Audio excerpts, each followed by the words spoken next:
Tēnā tātou. Huri noa tō tātou whare, tēnā koutou, tātou katoa kua whakaraui ka mai. Ki raro i te marumaru o tēnei whare a tāhua o tātou.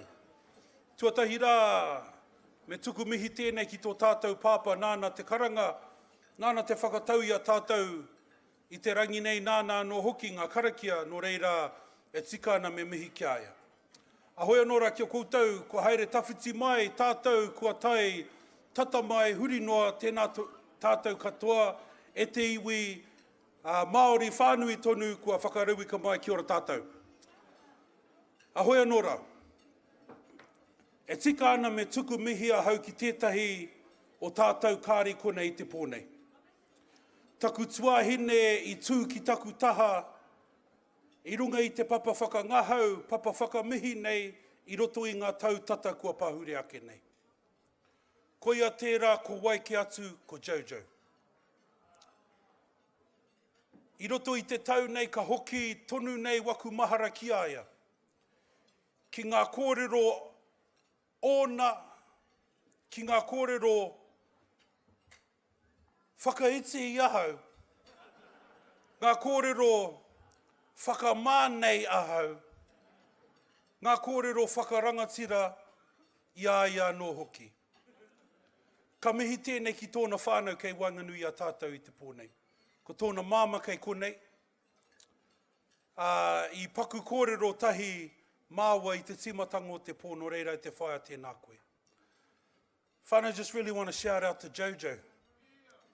Hey, yeah.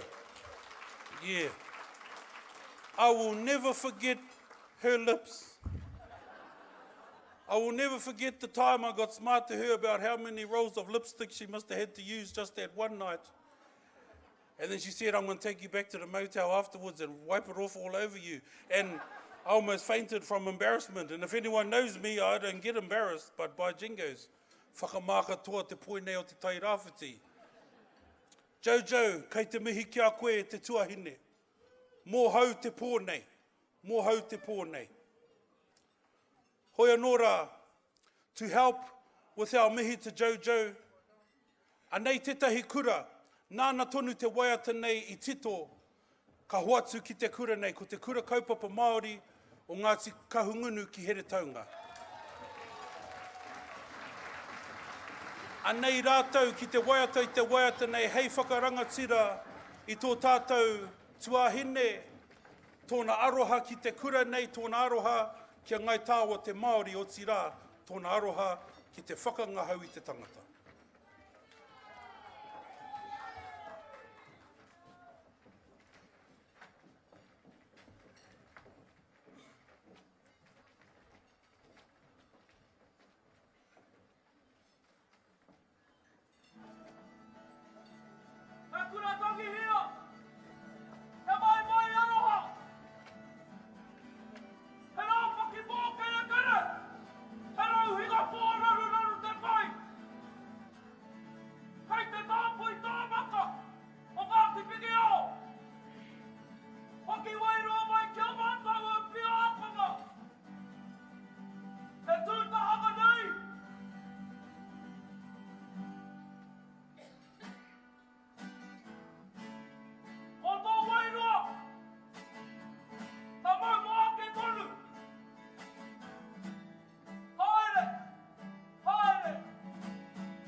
Tēnā koutou i ngā taonga. Hei te tautoko i ngā kōrero.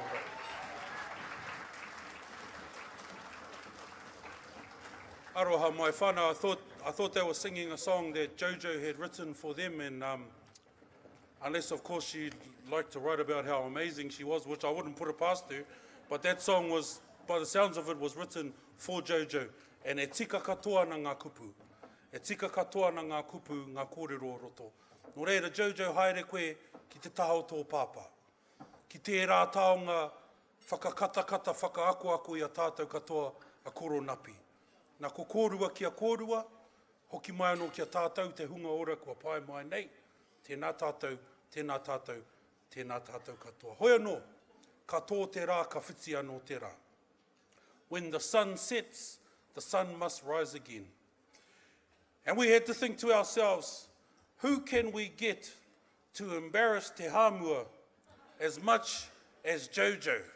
Surely there is nobody in this world that can make that good-looking, bald-headed, egg-looking fella look like a blushing tomato when he blushes ever again. And no, there absolutely is somebody. E te iwi, koia tēnei ko miskihi, kihiriri nui, homai te pakipaki. Ki taku tuahine kua roa nei māua e mōhio ana ki a māua anō. It's my distinct privilege to introduce her. Kia ora, my sis, tell the people who you are. Yes, well, you already did. He oi. Kia ora hui hui mai tātou. Miskihi tēnei. Yes, go on. He uri tēnei. Nō roto ngā pāpaka o rangataua no tauranga moana. Whakawhiti atu i this. Ki te taitoke rau, ki te rāwhiti. Nō ngā rekereko o rā kaumanga mga tēnā hoki koutou kahungunu. I heard in town there was a kahungungungunu. But we won't go on about that. That was an early day. Kia ora, everybody. We ate. Was that nice or what? I just want to say there's some big shoes going on tonight, and I'm very honoured to be asked to fill Jojo's shoes. I was here when she was up on the stage that night when I got a good ride. I hitched a ride with the Mania crew. Give it up for Mania who aren't here. Kia ora, one of them. The rest are studying. But I just want to tuku mihi out to her father as well, who's no longer with us. And we may have time to talk about some of the little tricks and trades that he taught all of us. Yes. Koina. Koina moku. Tēnā hoki koutou. Kia ora, kia ora. Hoi anō, we're going to get on with tonight's show. Well, we're going to get on with tonight's pre-show. Yes. So this is called the pre-show. And then the real show happens when we get off the stage, and then the lights will, you'll know, because the lights will go down. We won't be here. The lights will go down, and then all these people will run on and start dancing. That's the beginning of the actual show. But we're here to tell you where the toilets are, and because I don't know, go kihi. Well, I've just come from one that I found out where, so there's one at the back, and you aren't allowed to go to that one, but you are allowed to go to the toilets on that side where your entrance is, and see, they didn't know, and neither did I until now. So we can go on that side, where you can see all the exits. If there happens to be a fire, matua, in the house, we will have to do those exits. No, you don't save your wine, you get up and you move. Also, how about my dress? Yes, $4. Rita Marley, Whaia Rita. Give it up for my dress, go on. Okay. And we will move on, and my brother's got his towel on, his chucks, he's doing the kahungunu thing. So we are going to get on with the show, and we hope that you enjoy it. We hope that as full as we are, and I went hard, that we can still go on with the show. That ruined the dress a little, but it doesn't matter. It just doesn't matter. I just don't want you to go to sleep. That's all. So, we will proceed. Come on. Can I have the mic? Thank Yes. you. So without further ado, e te iwi, we have a show ahead of us full of some of Aotearoa's finest talent that we've come to know over the years. We've got some new talent that you're going to freak out at tonight. The last couple of days we've been hanging out with a band called Valkyrie. And I actually thought when I heard they were here, I was like, Tom Cruise, the movie, Valkyrie, Tom Cruise, we had a patch on his eye. No, not at all. 3 Maoris from Otara. So they're coming here tonight to sing for us, and they're also performing at the after party. Really looking forward to that. But we've got some acts that we've known for a long, long time. Grove Roots is in the house tonight. Not Groove, Grove. Yes, we were told Grove. They made that clear in brackets. Yes. Grove. Also the young fellas, Ruana Tefanua. We all hated devil music until they did it into reo Maori. Now we love it. We also have Seth Hapu in the house and the choir. Ooh. Yes, I know, I'm feeling a little, and that's where we want to really relax our kai during that time, because he's got that, that sound that gets the puku just kind of settled. Got to watch out for this opening performance. I tell you, they've got feathers, everything going on at the back there. We can't keep up, but it's going to be amazing, and the lineup looks amazing too. Chanel Da Vinci. Hine ha, hine vakai. Drag queen. All right, so we've got, of course, well, we won't bring them in yet, but I thought I'd just chuck that one in there. Yeah, just a little bit there. Just giving a heads up for the nannies and the papas at least. Yeah, hard out. Flat to the out, all right. And we also have Bella Kalolo in the house. Wait. Go on. Mo te wiki o te reo Māori. Mai moa kei roto I te whare. Who? Everybody say mai moa. Give us a wairua. Look at the nanny, she even knows it. All right, should we get this show started, brother? Without further ado, whānau, we shall dim the lights, we shall get off the stage, and I shall finish my cheesecake. Turn to the person next to you and say, I wish they'd turned the light down on that fella, it's making me go blind. Kia ora whānau, let's do this.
Money okay and LUCP y'all know what I'm talking about. The Sunday feed, 2-minute noodles and a rock on beat for the rest of the week. That's all there is. Go to school and scab up the rest of the kids. If they bust money home for their $1 chips, if you don't walk it off, it goes straight to the hip.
What did you think of that one? Homai te piki paki paki, yes.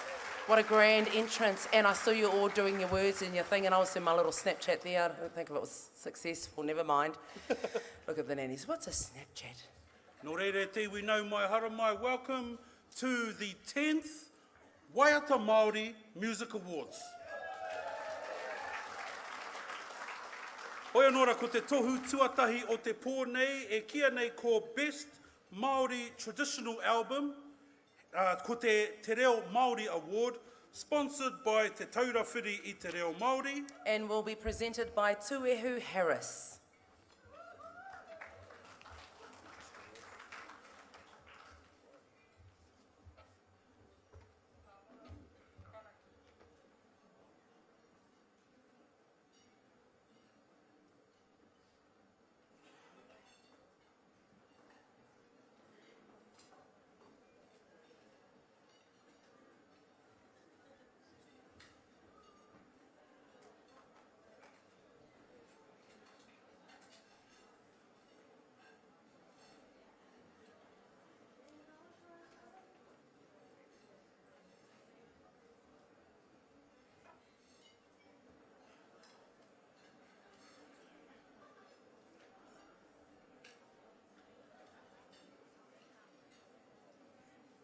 Te puna o te ki o nehe.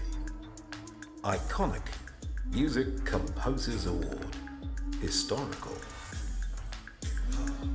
Canon Wī Te Tau Huata. Ko te amorangi ki mua. Canon Wī Te Tau Huata was born on the 23rd of September 1917 at Mohaka. He was sent to Te Aute College and later became a New Zealand Anglican priest and military chaplain. Encouraged by Sir Apira Ngata, he enlisted and served in World War II as Captain Padre of the 28th Māori Battalion.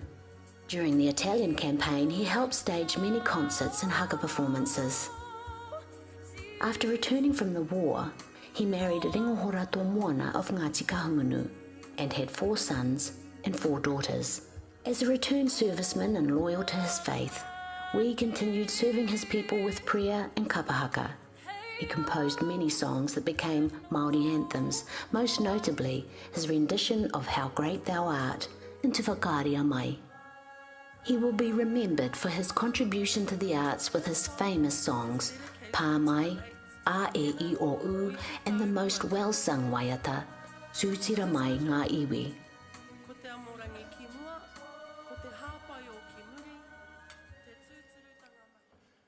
Ko te atua te whakapono, ko te atua te mihara pai o tātou katoa, kā tuku te hā, kā tuku te orona mau. He whakahōnori, ia kingi tūheitia, te pauhiringa o ngā waka Māori. Me mihi hoki ki tōna hoa rangatira, me te kāhui ariki nui tonu, pai marere ki a rātou. E ngā mati o ngā iwi, e ngā mati o ngā wā katoa, haere ki pairau, haere ki o ngā mātua tūpuna, haere, haere, haere atura. E te whānau, nau mai hara mai.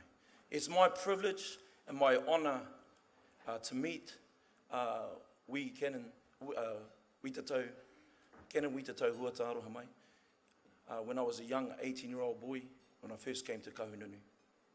And it's a privilege and an honour to be up here to present the iconic Māori Music Composer Award. And I feel very privileged and honoured. Nō reire te whānau, a tēnā koutou. Nau mai hare mai te whānau nei, ho mai te piki paki paki, mō tēnei whānau. Kia ora.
rā moto kiri ara, te poho rā kai hākeke, erere te huata hopu kia, erere te manuka tomo kia.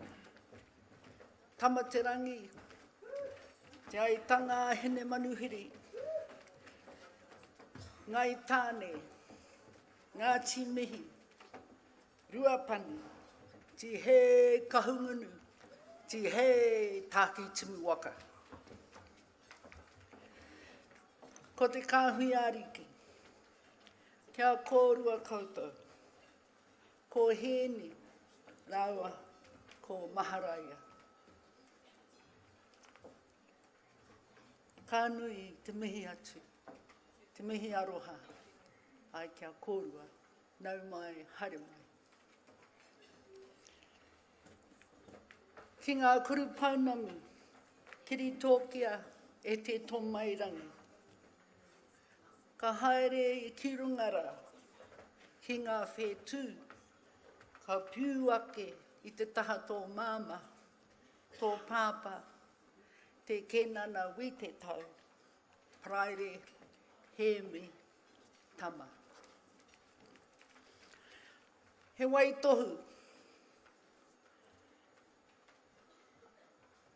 e ngā kuru paunamu e noho nei a rangi a te ko tamate ari ki nui, rāua ko toto. Ko rongo kako rāua ko muri whenua. Ko tamate uri haia, pō kai whenua, pō kai moana, rāua ko iwi pupu te kura. Ko kahungunu, rāua ko rongo mai wahine. Ko tapuai, rāua ko hene manuhiri. Ko whakaha, rāua ko meri. Ko te hira te otai, rāua ko winipere. Ko tāmihana, rāua ko ripeka. Ko henare, rāua ka ākenihi. Ko praere, rāua ko kuine. Ko wi te tau, rāua ko ringahora I beo. Anei rā, he uri, o rātou mā. Ko tā mātou pāpā,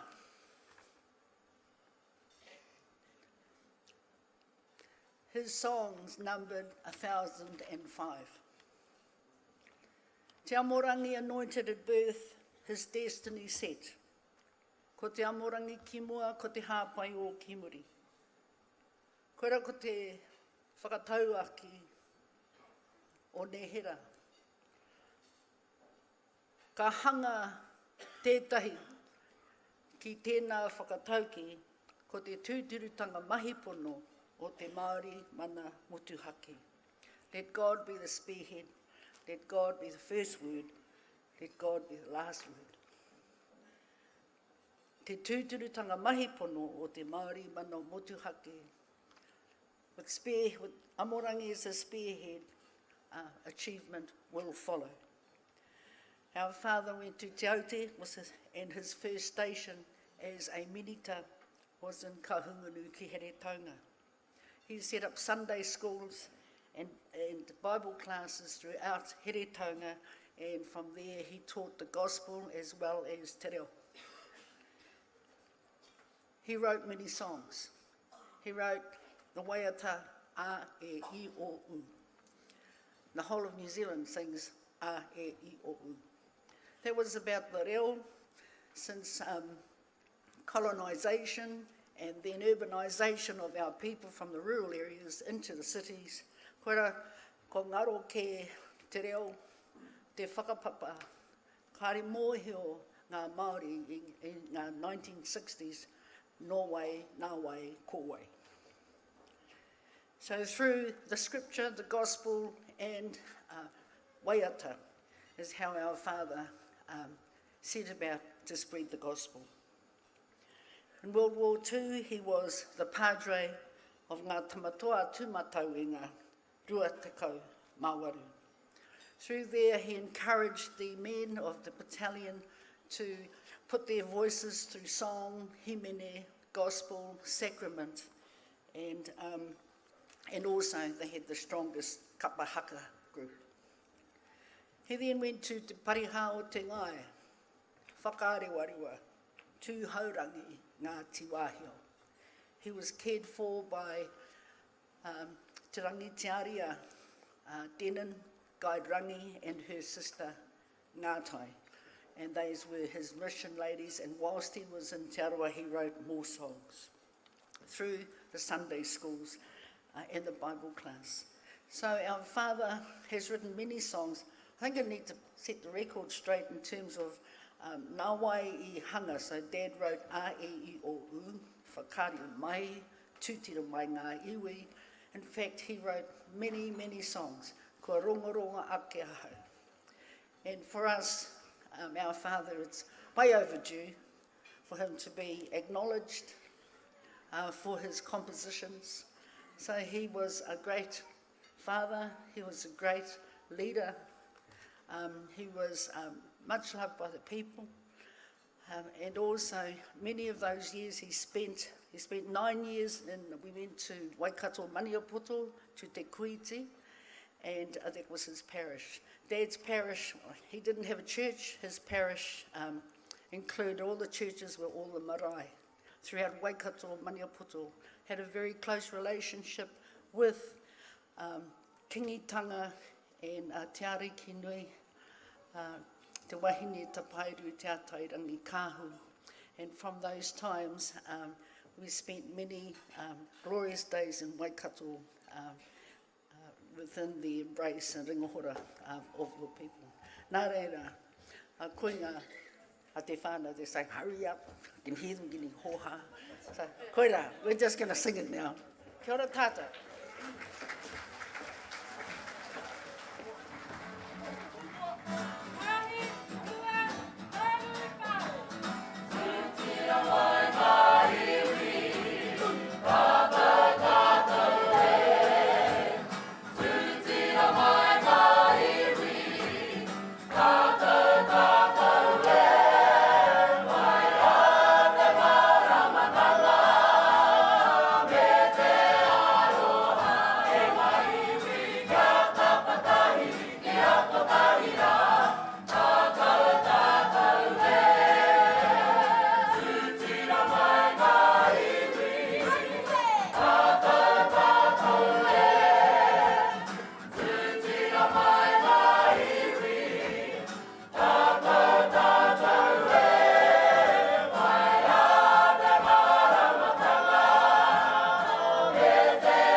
E te iwi ka mihi atu mā o tahi ki te whānau huata, o tira ki tērā pau tito Waiata o tātou, kua whakanui ai te pōnei me taku whakapāha atu ki a koutou mo te heo taku pānui i ngā kupu nei, got a little bit mixed up. So, ai runga i tērā, ka inoi atu au ki a koutou, ki a murua wakuhara, ka haere tonu tātou I roto I te pōnei, and I'm going to let Kehi introduce our next one. Straight after this one. Ko koe. Tēnā koutou e te iwi nau mai, whakatau mai ki tēnei o ngā ahurea tino hira ara ko te ngāhurutanga o ngā tau o te ekenga o te Waiata Maori Music Awards. Kei taku taha tēti o ngā mokupuna nā wi te tau huata, ka te anu ka rangona e koutou, tērā o ngā Waiata rongonui a tūtira. Whoena ko hoki anō ki te tūnga tuatai o te pō, tēnā koutou e te iwi, mō ngā tangata kai te mohio ko wai koe, tuatai nōwhia koe ko wai koe. Tēnā rā tātou katoa, ko Tia Hoiroputiri tōku ingoa, he uri tēnei no tākitimu waka, waihoki no Te Arawa waka. Tēnā koe Tia Huia, koro mai mō tō tūnga tuatahi te pōnei, te tino kaupapa o te wā. I te pōnei I tū mātou he whakanui, hei whakamānawa I tō mātou hoa, a Jojo, koia tētahi o ngā, me ki ngā kauwhakangahau, ngā kaupāho, me ki tētahi o ngā MCs mō te Waiata Maori Music Awards, I ngā tau kua mahue ake nei, nā reira ko te tū I te pōnei he tū whakamānawa I aia. Mō ngenei koro paunamu, tēnā koe. Tēnā koe.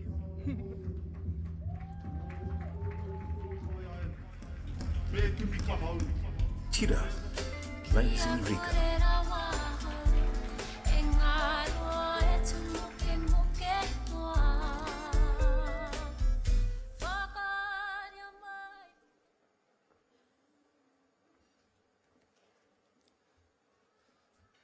A tuatahi rā mei hake ki tā mātou matunui te rangi. Nana nei ngā mea katoa e homai. Ko ia te puno o te mātauranga. Nō ki te whiwhi, te māngari nui ki a tūkei mo i o koutou, i te neipō nui whakaharahara, hei kanohi mo te taurewhiri te reo Māori. Ngā mihi kia koe, Alison, koutou ko tō rōpū, ngā mihi ngā huritanga kia koe, mo tēnei o ngā pō, i whakarite mo ngā tau, te kau pahuri ake nei. Ki o koutou ngā korokoro tui, ngā reo roreka, ngā reo wainene o te wā, ngā mihi ki o koutou, ko nōna te pō ki o koutou. Me hāngai te kōrero, ko wai i eke, ko wai i Tangaroa. Maisi Rika.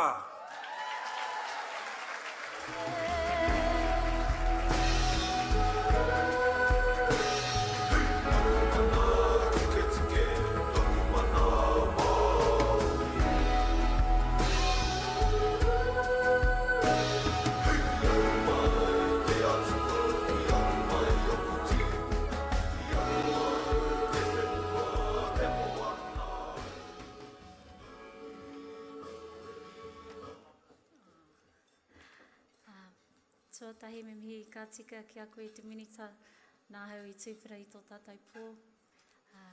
Tō tātou atua, te tīmatatanga, te whakamutunga o te ao. Rātou mā kua huri ki tua o te ārai, ka hungunu, whānui, o ku koe, o ku krau, o ku pakeke. O tira ki a tātou katoa, nā kanohi ora, tēnā koutou, tēnā no tātou katoa. Nā kua no te honore nui, te tui mui a koutou, te whiwhi i tēnei taonga. I tipu ake au i roto i te ao Māori. Aha koa he aha te reo, ana ka pua wai ko te ao Māori i roto i oku Waiata. Nō reira, he honore nui tēnei moku, o tōku whānau. Mihi atu anō ki a koutou, te māngai pāho, tāko hapu te amai ki au, ki a ike ngā mahi. He moe a tēnei mō ngā tau e whā, me ki, te whakapua ki atu i tētahi kōpai, himene mai, Waiata krihimete mai, Waiata aroha, Waiata mo te whānau. I te mea koira te krihimete ki ahau, te whakakotahi, te whānau, ne? Te whakamahana i te whare. Nō reira, anō nei te mihi, anō nei te mihi ki taku huarangatira, ki taku pipi, ko tai mai ki te tautoko i au. Ki oku hoa i whakaingoatia mo tēnei taonga, te mana i a koutou. Rangatira katoa tātou i a koutou, ngā kai Waiata, ngā kai tito Waiata, kia kaha, kia maia, kia mana wanui, haere tonu ngā mahi, i o mahi katoa mahia, tēnā no tātou katoa, kia orara, kia ora.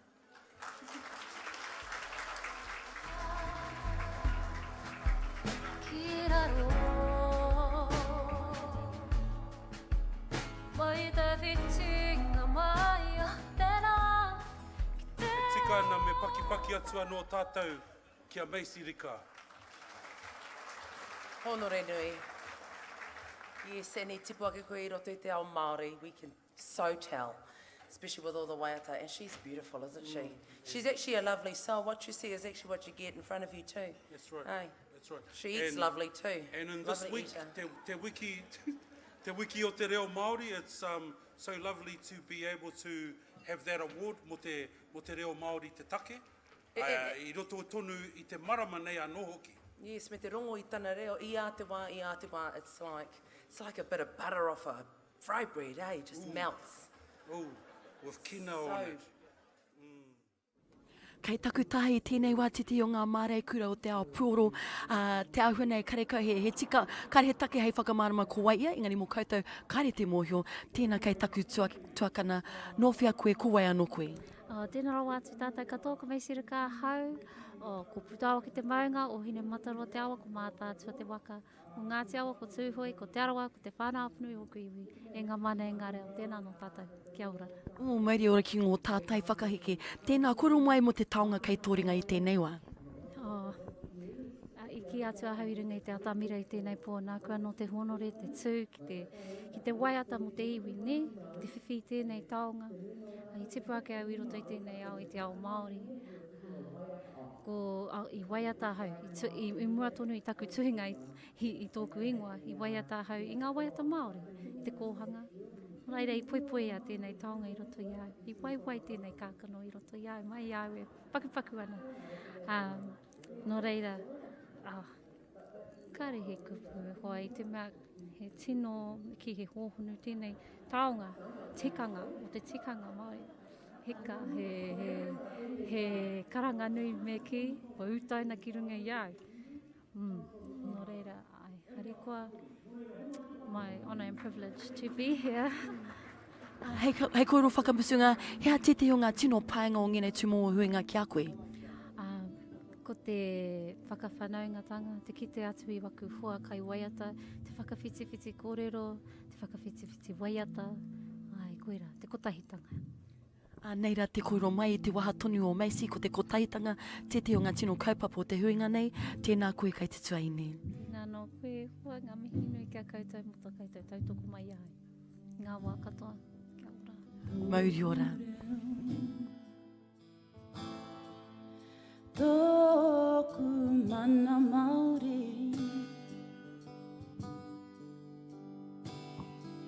tōku aroha ki te iwi, tōku ngapi maurea. E tangi hotu ka wana i te whakaaro, kai mate tōku reo, kai mate tōku reo. Tangi hotu ka wana i te whakaaro, kai mate tōku reo, kai mate tōku reo, tōku reo. Tōku mana Māori, tōku aroha ki te iwi, tōku ngapi maurea. E tangi hotu ka wana i te whakaaro, kai mate tōku reo, kai mate tōku reo. E tangi hotu ka wana i te whakaaro, kai mate tōku reo, kai mate tōku reo. Mawai rato tātou reo e whakaora ai, mō ngā moko puna tamariki rangatahi Māori.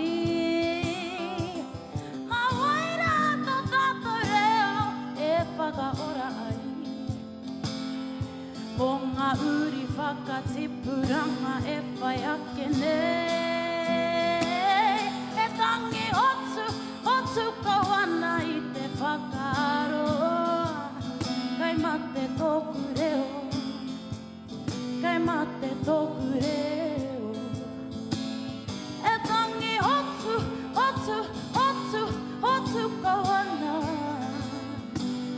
i te whakaaro, kai mate tōku reo, tōku reo.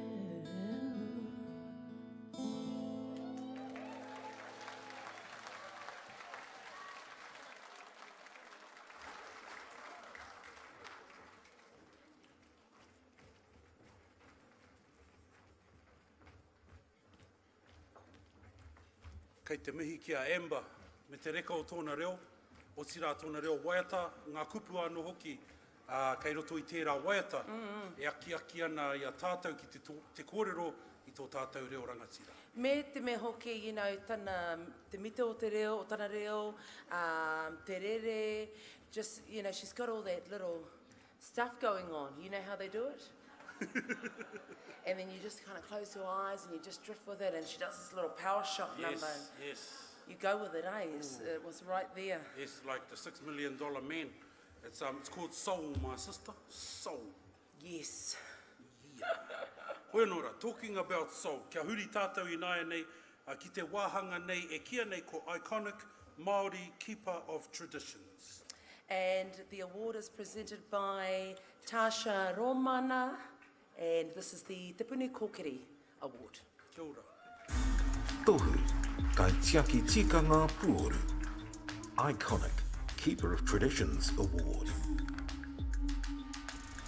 Kiri tokia e te tō mai rangi Adrian Gale Paki.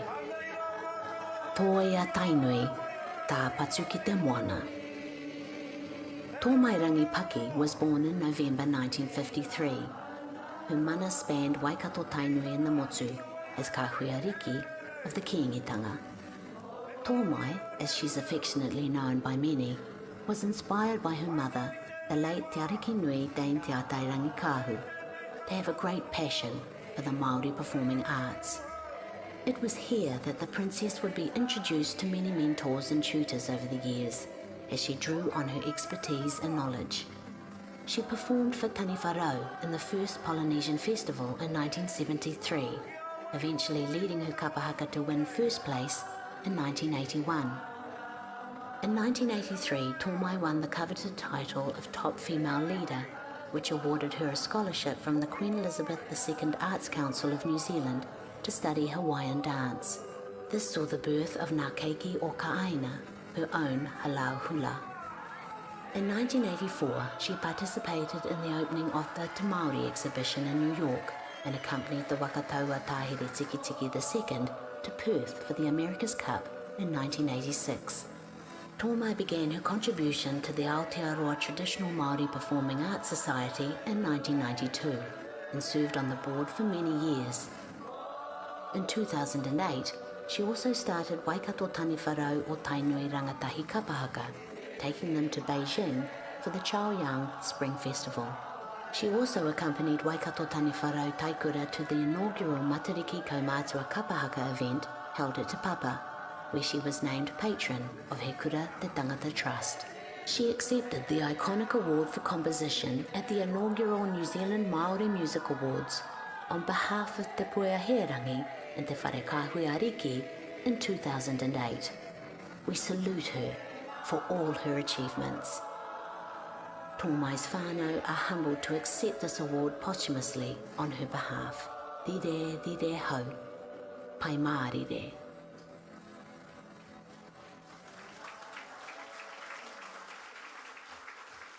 E ngā mana, e ngā reo, e ngā kārangaranga maha o ngā haue whā, tēnei te mihi kia koutou katoa, kua tau mai nei tēnei pō mō tēnei kaupapa whakaherehera. Ngā mihi aroha, ngā mihi māhana, kia koutou, tēnā tātou katoa. On behalf of Te Puni Kōkiri, we're very pleased to support this event. We acknowledge the vision of the late Tamata Huata and celebrate 10 years tonight. At Te Puni Kōkiri, we believe in realising Māori potential, and man is some potential being realised here tonight.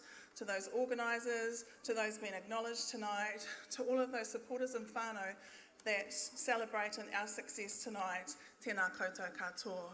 Can I please invite the whānau of Toi Mai Rangi Paki to receive this award on her behalf.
Kia ora mai tātou, ka tā mai tēnei hui a tāhua o tātou. Tēnā koutou e whakaro nui kia tō mairangi a rātaku tuahine. Me tēnei taonga, tēnei tohu, kua upia nei ki ringa iaia, ara ko tō mātou whānau hoki. Tomai would be stoked with this award. She'd be pissing herself right now, laughing and carrying on and all that. No reira, hoko heti ngā mihi, he nui te aroha kia koutou. Kia ora mai tātou.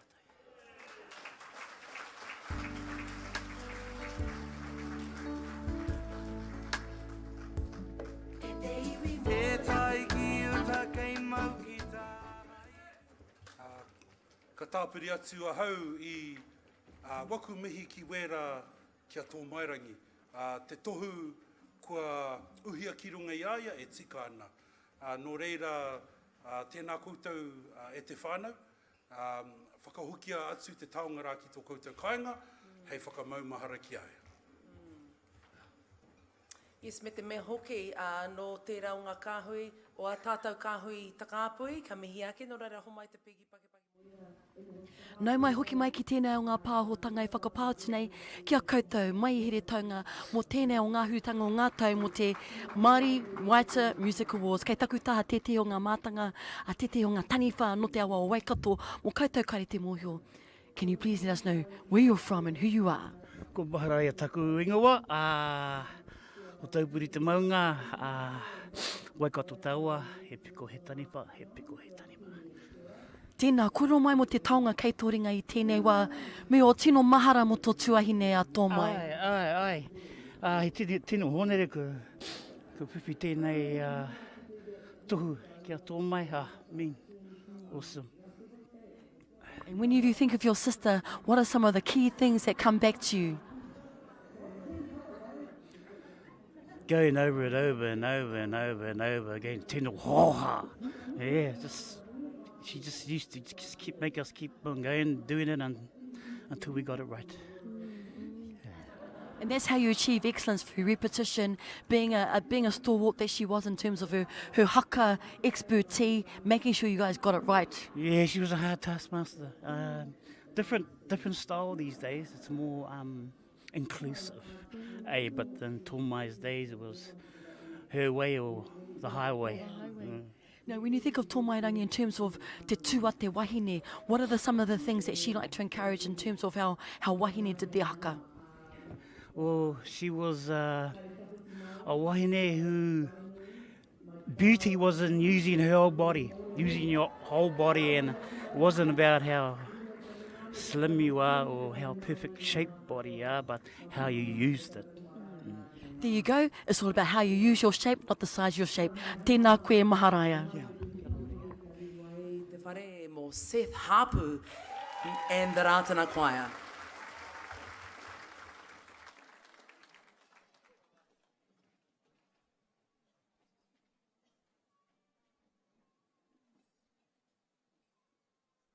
Seth Hapu and his dad are in the studio this morning. Dad, are you a singer? Yes. You are. So there's a bit of a family history here.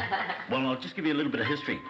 My grandfather was the conductor of the Rātana band in Rātana Pā. He was with the Morihu movement, and beside T.W. Rātana, who was the founder of the movement. He had 7 sons, my grandfather, and they were all musicians. Obviously because their father was a musician and they had to play in the band whether they liked it or not. And one of them sons was my father. So it's in the family blood, eh? Stand by. This is Seth Hapu.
Here another week.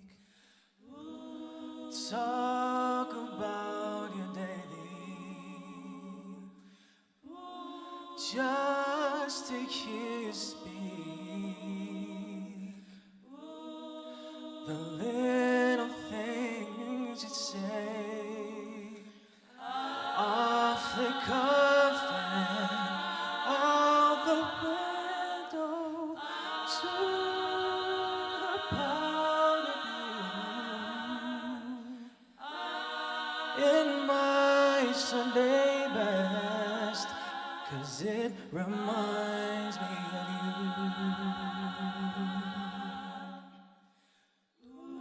Champagne vintage vest, singing songs at your request. Rose tint eyes, mellow hues, anything to fill these shoes. Off the cuff and out the window to the powder blue. In my Sunday best, 'cause it reminds me of you. Shower down with rain, I'll see your face again. Civic halts and phone calls. Was that you through mirror walls?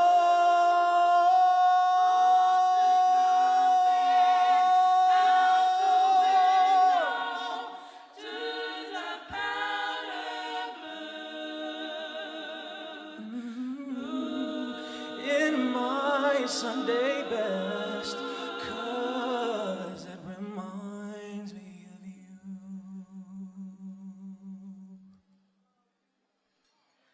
In my Sunday best,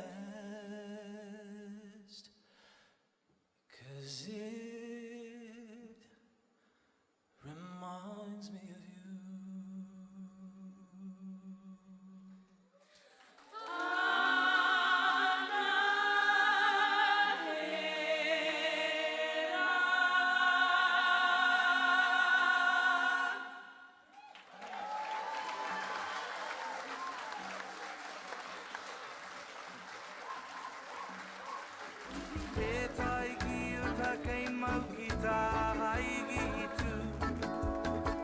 Karanga mai, you rat nappers. Te reka hoki. Oh, Te reka Ratna hoki Pa. o ngā reo. Te reka hoki o ngā reo. How beautiful. And how's he, eh? The Maori Bruno Mars. Elvis Presley. Yeah, so Hamu's at the back going, he's like the Bruno Mars, eh, sis? He does, he looks like Bruno Mars. He's more than Bruno, Oh, yeah, oh, yeah. I feel. Oh, well, of course he would. Yes, he's all of those R&Bs in the 90s that we grew up with. Yeah. Preach baby. it, girl, preach it. Yes. How's your Seth? How about everybody's going, just in their minds? Just really, and all the mother-in-laws are going, yes. All the mother-in-laws, eh? All the mother-in-laws. He is beautiful. Yes. Iwi Morehu, it's a good one. Follow us. It's a good one. It's a good one. Hoi anō rā, Yes, hoi anō rā. ko te tohu e whai ake nei e te iwi. Ko te Best Maori Pop Album. Yes. Hara mai hea. Well, this is the New Zealand Music Commission, and we'd like to call on Henare O'Keefe to present this award.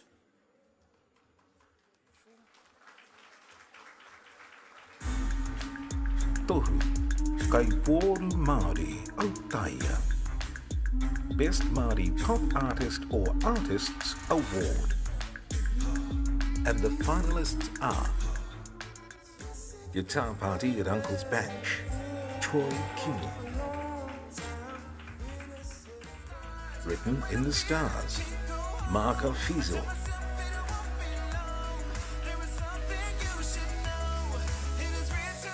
Tira, Maisie Rika.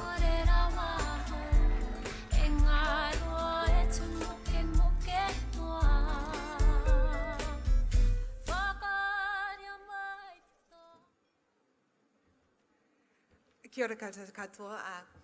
Ko Kath Anderson no Te Reo Reka o Aotearoa, the New Zealand Music Commission. Not Henare or that other person, it's me. Kia ora. The Music Commission is very proud to sponsor the Waiata Maori Awards and have done since the beginning, back at the Regent Theatre in Palmerston North a long time ago. And very pleased tonight to be presenting the award for Best Māori Pop Album.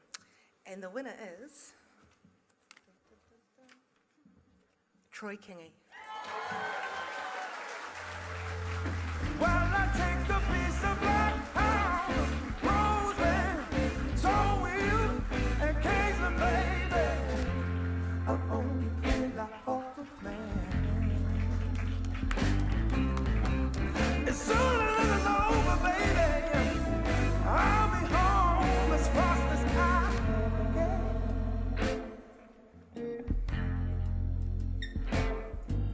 My thoughts, they Oh, wow. Nau mai rongo pō ko te pai, nau mai tāne nanga ki te putonoa. Ko rangi ki runga, ko papa ki raro kaputa ki te whai au ki te ao marama ka titi hei mauri ora. Ko tēnei taku wā tuatai ki te whiwhi taonga, mo aku mai puoro no reira. E honore nui tēnei. To be honest, I have not prepared anything because I thought Maisie or Maka were going to win. Like, honestly, I was like, I'm just going to have a kai and have a good night. But thank you so much. It's an awesome honor. Yeah, this is the first time ever winning anything, coming up and talking. You watch all those Grammy things and you're like, yeah, if I ever won a Grammy, I'm going to say something cool. But, oh, well, never mind. Just want to thank my parents, Kim and Justin. They come tonight, so thank you so much for everything you've done for me over the years. I think my wife is watching. Is there a live stream? There's a live stream. Hello, wife. I love you. My kids. We just had our 5th kid. It's 4 months old. So, hello, rehu tai te kauri, ikaro, aio, e mana pōtiki. I love yous. Thank you so much. Thank you.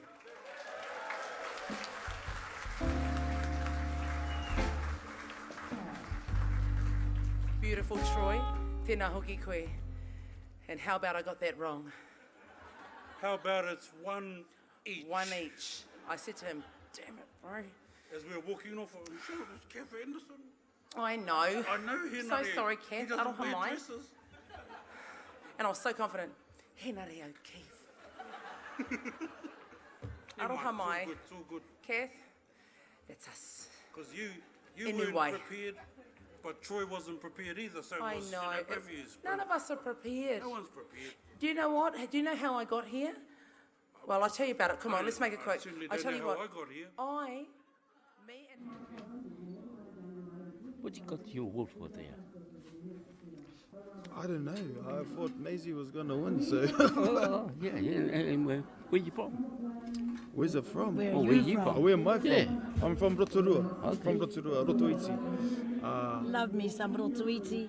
Yeah, They got that's a me good, they too. got a good little I'm place Mara where you watching. can go swimming in. Ngāti Whakau. Well, Ngāti Pukeo. But yeah. I was brought up down in Te Kaha, and now I'm living up in Kirikiri, up in the far north. Yeah. Oh, wow, nice. Yeah.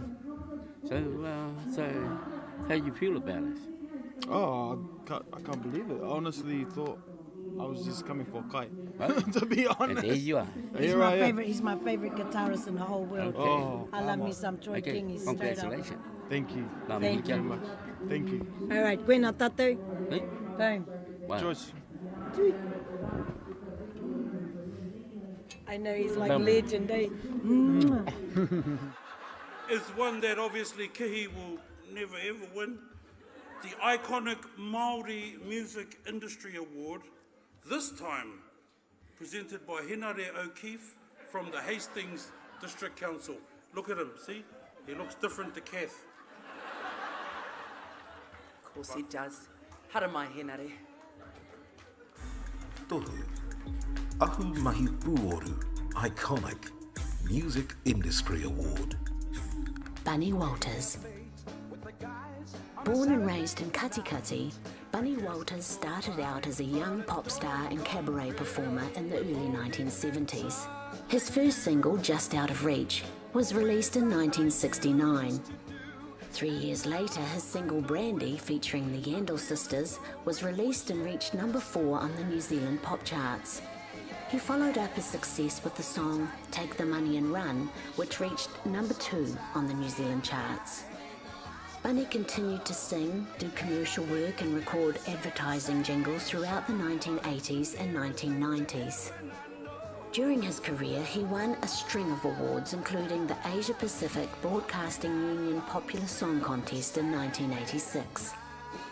Bunny's contribution to the New Zealand music scene was significant, and he's remembered by those who loved his timeless music, as well as those artists with whom he performed and influenced during his time.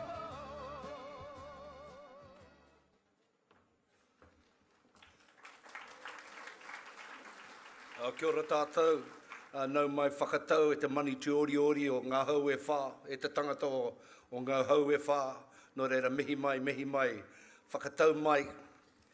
I'm sure that Te Hamua did that on purpose. She's better looking than me anyway, why wouldn't you call out first? Who could ever forget that song, Brandy? I'm quite sure that many of our children were possibly conceived to Bunny's Walters music, or Te Kōkiri Miha Wahi, a magnificent performer. So tēnā koe te whānau o tēnei rangatira, no reira haramai.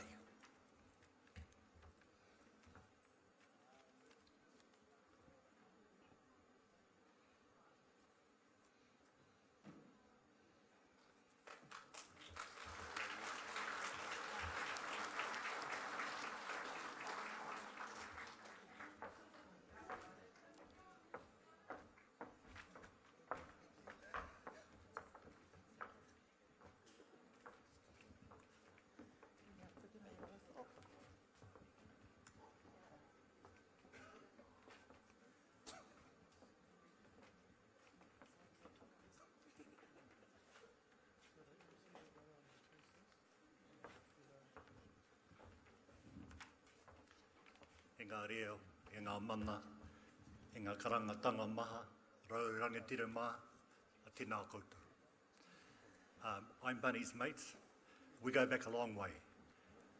But I've been asked to speak on behalf of Annie, that's Bunny's partner, Abe, who's Bunny's only surviving sibling, his children, Cherie, Lauren, Miha, and Hayley, who couldn't make it tonight, his Waiata whānau, and Bunny has many, many friends.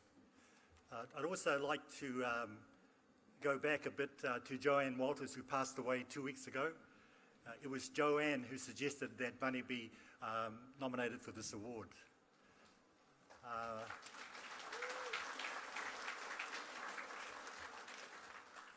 To the Waiata Music Committee, thank you for honouring Bunny in this way. He deserves it. We all know that Bunny loved music, he loved singing, he loved entertaining, and he carried that love right through to his death. His unique voice made him attain the highest award in the singing industry. There's something that I think we should share about Bunny. When he grew up, his mum and dad implanted in him Christian values that he carried right through the rest of his life. The last 20 years he went back to his faith, and it was his faith that gave him purpose, that made him strong. On behalf of the family, we thank you very much for this iconic award. Rātou te hungo mata ki a rātou, rātou te hungo ore ki a rātou, no reira tēnā koutou, tēnā tātou katoa. Ka piki ta manui ka heke I te.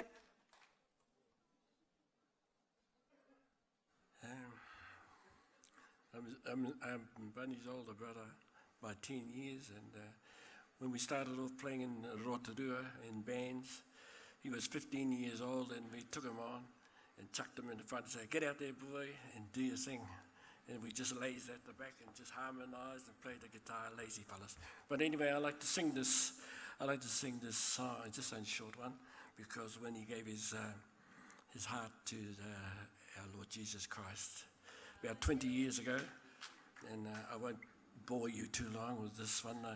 I didn't know I was going to sing any Waiata or anything at all, so luckily I got a cold and the frog is still there, but it doesn't matter.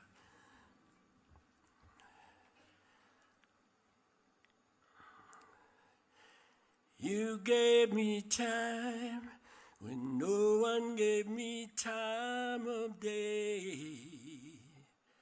You looked deep inside while the rest of the world looked away. You smiled at me when there was just frowns everywhere. You gave me love when nobody gave me a prayer. That's why I love you, Jesus. That's why I'll always care. You touch my heart, you touch my soul. You started me caring again. So that's why I love you, Jesus. That's why I'll always care. You gave me love when nobody gave me a prayer. Tēnā koutou, tēnā koutou, tēnā koutou koutou.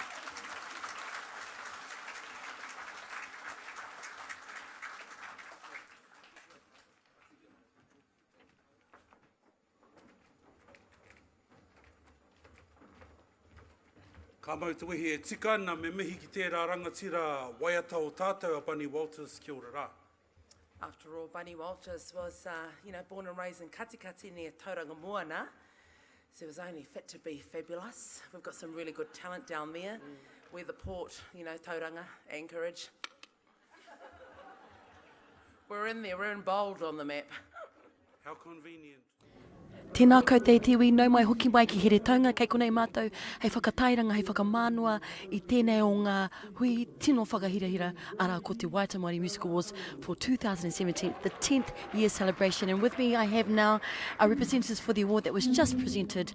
For those who don't know who you are, could you please, one by one, let us know where you're from and who you are? Yeah, I'm Bunny's oldest brother, and we're from Katikati, born and bred in Katikati. And originally from Dad's from up north, Ngapui up there, Kaitaia. Thank you. I'm Anne Wahi, Bunny's partner, and we lived in Tokoroa. Peter Murray, Bunny's old mate. We go back a long way to Auckland when he was at the top of the tree. Yeah, we sinned together. Now, when you think of Bunny, just one quick memory about Bunny. He used to light up when he went on stage. Just amazing. He would be down in the dumps before he went on, but when he walked on stage, he just lit up because he loved entertaining. There you go. It's all about entertaining and make sure that the crowd feels your way to it. And Bunny Walters was a true example of that. Tēnā koutou. When the night goes into morning, just another day.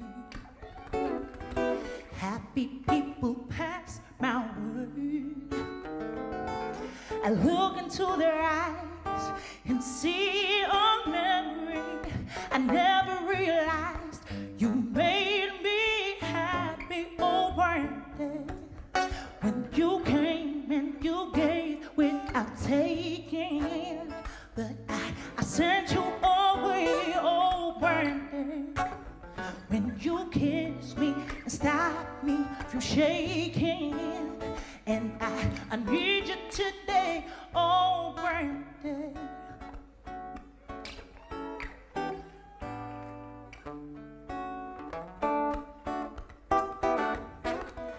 I'm standing on the end of time. I walked away when love was mine. Caught up in a world of uphill driving, or tears are in my mind, and left hand driving on Brandy.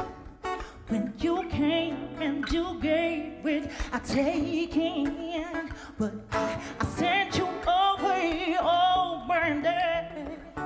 When you kiss me and stop me from shaking, and I need you today, oh, Brandon. Riding on a country bus, no one even noticed us. Yesterday's a dream, I faced the morning, with tears are in my mind, and you are, yeah, exactly, oh, Brandy. When you came and you gave it, I take in, and I sent you away, oh, Brandy. When you kissed me and stopped me from shaking, and I need you today, oh, Brandy. You came and you gave it, I take in, but I sent you away, oh, Brandy. When you kiss me and stop me from shaking, and I need you today, oh, Brandy.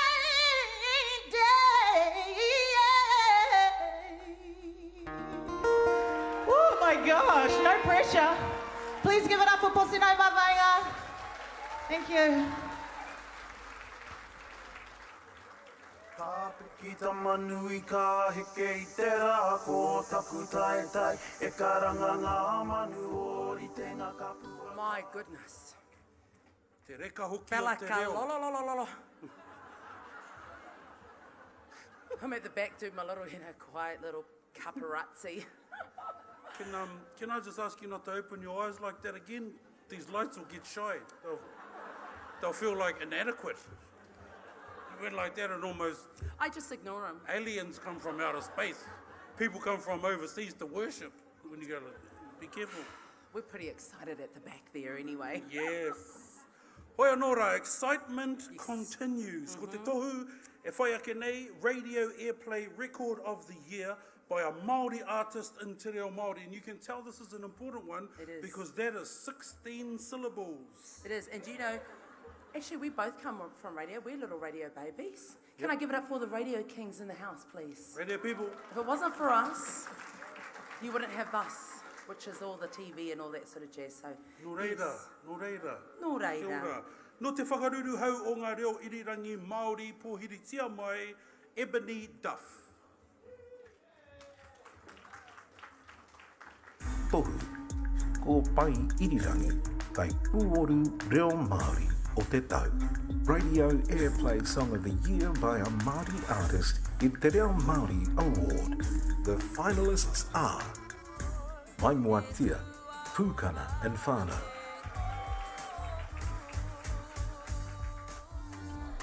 Mautonu, Amber Holly.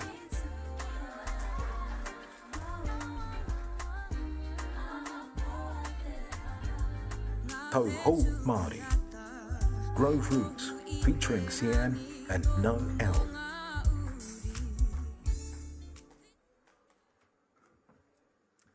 Tēnā te pō, tēnā te au, tēnā tātou katoa, e ngā reo e ngā mana, e ngā karangatanga maha, tēnā tātou katoa. Our chairman, Willie Jackson, sends his apologies. He did his absolute best to be here, and he got as far as Hamilton. Something to do with the hydraulics on the plane or something, but his view is, sorry, I can't present the award tonight. Obviously, Marama Fox has sabotaged the plane.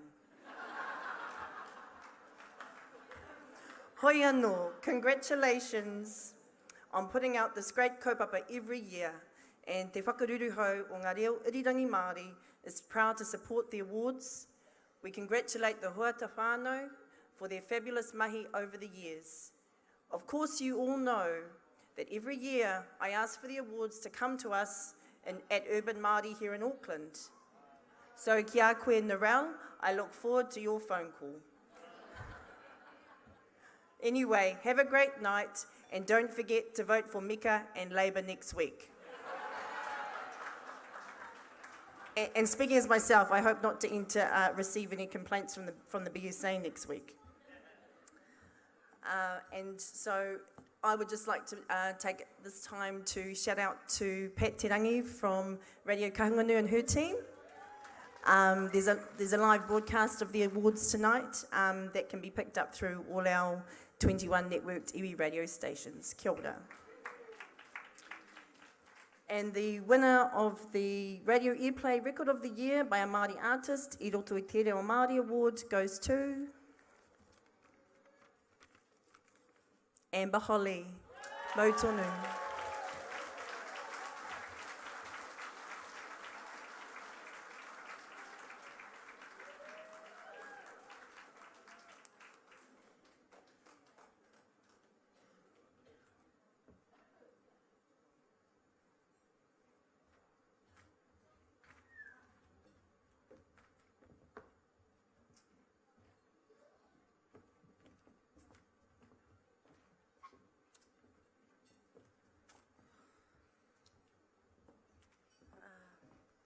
Awe, kaore he kupu, ko tēnei noiho. Ki ngā reo irirangi Māori e whakapauho ana I tō tātou reo rangatira. Ngā mihi nui kia koutou. Kia tātou ngā kai Waiata Māori, ngā kai arahi I te reo Māori. Kia mautonu ki te kaupapa, a tēnā rā tātou katoa. Ai, kia ora.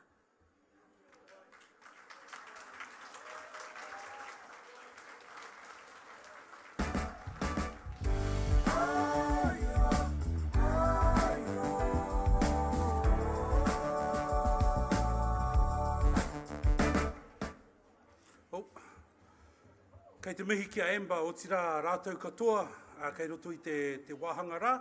Tātou te whakarongo reo irirangi nei I ēnei rā, kia kaha tonu tātou, ki te whakarongo ki ngā reo irirangi a iwi. Tēnā tātou I te iwi, kei takutaha tētehi o ngā māreikuro te ao puoro Māori, ka tai anō ka wikitoria ki tētehi o ngā tohu tino a tāihua nei, mo koutou kare te mohio nōwhia kuai tēnei wahine tino purotu, a tēnā koe kai te huakatāi koe, te whakamārama nōwhia koe, kuai koe. No Waikato ahau, ko Amber Holly tōku ingoa. A tēnā Amber, koe ro mai mo te taonga ki tō ringa, a hea hoki te kaupapa o te taonga nei? Te kaupapa o tēnei taonga ko te Radio Airplay Song of the Year by a Maori artist in Te Reo Māori. He honore nui tēnei nōku, nō reira ki ngā reo irirangi e whakapāho ana I tō tātou reo rangatira, ngā mihi rangatira ki a rātou. Ai, ki oku hoa, ki tōku whānau hoki, e tautoko mai ana I ahau, ngā mihi nui rarawa ki a koutou. Waikato tani wharau, he piko, he tani wha, hei koro whakamutunga mō ngā tāngata hihiana ki te whai o tapu wai, he ha te tehi koro aki ki a rātou. Whaia e te eti kahurangi, ki te tuohu koe me he maunga teitei. Ana mai te waha māngai tonu o tēnei o ngā wahine pūrotu, whaia te eti kahurangi, tēnā koutou. We're a bit short today. 3 of our boys are in Rarotonga. So we do hope you enjoy this performance. It's our privilege. Karango nana te wairu wa. Hey, hey, hey, ha. Hey, hey, hey, ha. Kohia kokahina wana wa. Hey, hey, hey, ah. Hey, hey, ah. Korera wa e tu vera ki te kore e rangona. Te taurona rona orono ano nei he waikare I te whatu mana wā. He kore ngare ngana he nei muna he a koe te tikanga anei rā te wairona. Te wairua tukuna ki te ao. Te wairua tukuna kia rere. Te wairua he mea whakaawe. Waiho ma wairua koe e kawe. Engari te ngā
nei koe nā.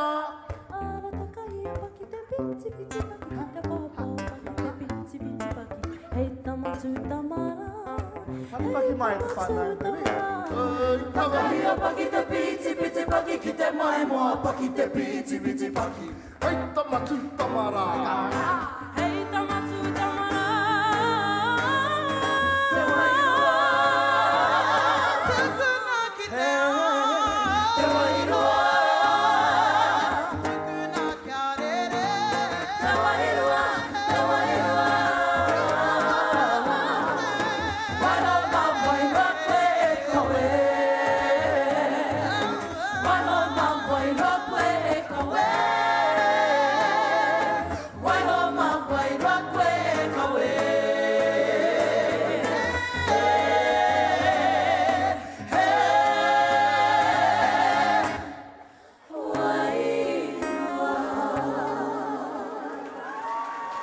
Tēnā koutou.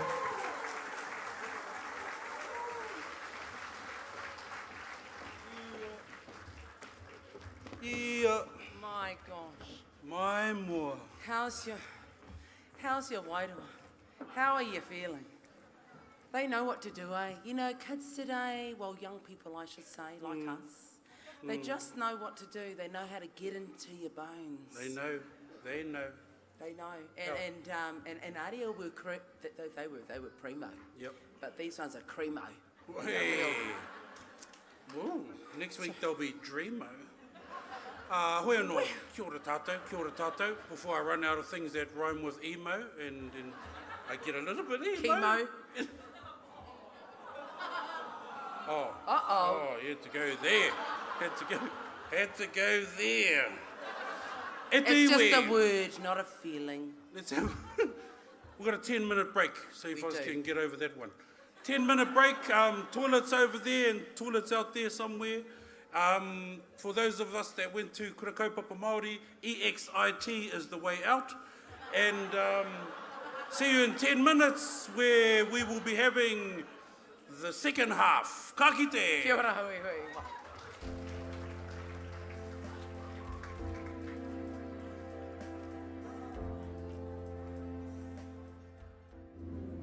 Tēnā koutou tiwi, nau mai hoki mai ki tēnei o ngā pāpāhotanga, kei konei mātou he whakatairanga i tēnei o ngā huinga, tino hirahira, arā ko te 2017 Waiata Māori Music Awards, kei taku tā, te o ngā tāne tino pūrotu, no tauaro pūrongo nui, e mohi ana koutou kōwai, arā koe atu ko mai moa. Engari, mō koutou nohana ki raru i ngā toka, ka tae koe te whakamārama, nōwhia koe kōwai koe.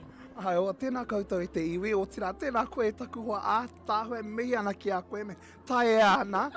Ko piri wihongi tōku ingoa, no te tai toke rau a hau, ko au tētahi o te kaumārua o Mai Moa Music. He tino namatera te kaumārua. Ai, whai anō ka tae koe te koro mo te orokohanga o Mai Moa.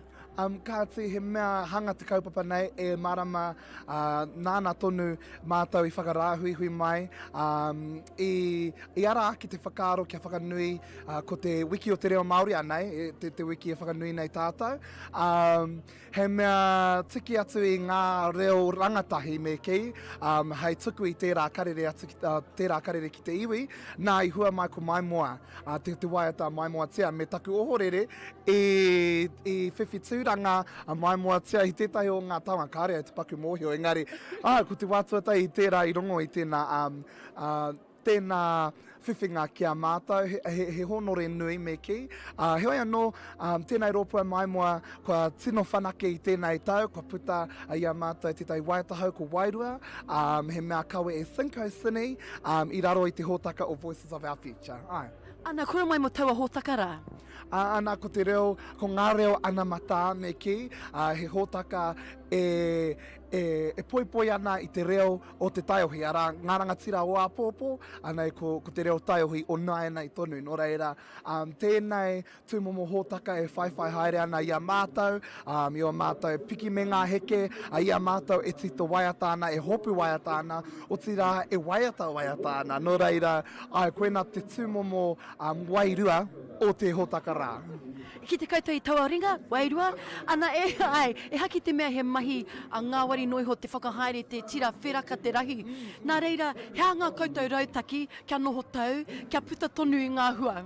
A kāti he mea whakatō te kākano, I whakatō te kākano e sararuha, I hangaia e mātou ngā pau e rima, ara ko te aroha, ko te reo Māori, ko te whānau, ko te kutahitanga, ko te manakitanga tonu. Ka hoki anō ki e rā pau, ia mātou e tohe ana, ia mātou e hui tonu ana, he aha pea te rautaki anga whakamua, mena tētahi e whakahe ana, tētahi e whakae ana, me hoki anō ki ngā mātāpono I whakaritea e mātou, ara ko ngā mātāpono a kui a koroma, nā reira, koena pea tētahi o ngā rautaki, me te aha e whaihua tonu ana tēnā, nā reira, a mena he rautaki anō tēnā whakapāha mai, e are ana ngā taringa. Ngā paueri mō te whare o mai mua whaiano, he ha kei tua I te pai mā koutou.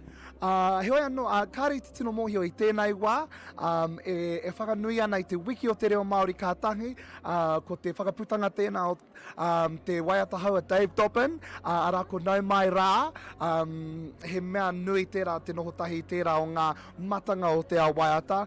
Kāti, a kene pēr he Waiata anō ka hua mai, me rata mai kautaki te whārangi o Mai Moa Music, kei reira te roanga ki o ngā whakamahukitanga. Tēnā koe. I tēnei wā e whakatāna te hunga nei mo te hui, te hanga nei e tukuna nei te purini. Whenua, hei whakoti I tēnei wahanga, he wahanga Waiata tau, hei whakakapi kia hoatu tātou ki te hauruatanga o te pō. No te reo, no ku te reo, te hononga ki o tātou tīpuna. Mai moatia e te iwi e kia ora. Ka wani ke tā maramara whenua koina mai te waha tonu o te tāne pūro tūnei. Pere, tēnā koutou mātakitaki mai ana, noho tonu mai. A koe nei, ka hoki anō ki ngā whakatairanga, ki rungi I te atamira. Tēnā koe. Tēnā koe.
That's our whānau Valkyrie. Give them another yeah. South Auckland in the house. We've been hanging out with them for the last couple of days. Really, really, really cool people. So I encourage you to, they've got an EP coming out real soon, so when that comes out, grab it. If you're coming to the after party tonight, they're playing a little set there. So yeah, carry on the yeah. You better be coming too. I heard you were going to go for an internet. Oh, come on. Jokes. All right, coming up next we have the next award for the Radio Airplay Record of the Year by Maori Artist of the Year. This is the New Zealand On Air Award, and if I could ask Hannah Brewer to come to the stage and present the award. Kia ora. Tohu, ko pai irirangi kai puoru Māori o te tau. Radio Airplay Song of the Year by a Māori artist. The finalists are White Lines, 660.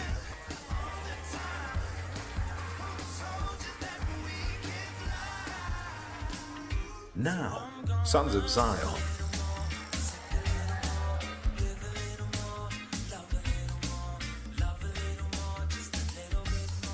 Mother's Eyes, 660.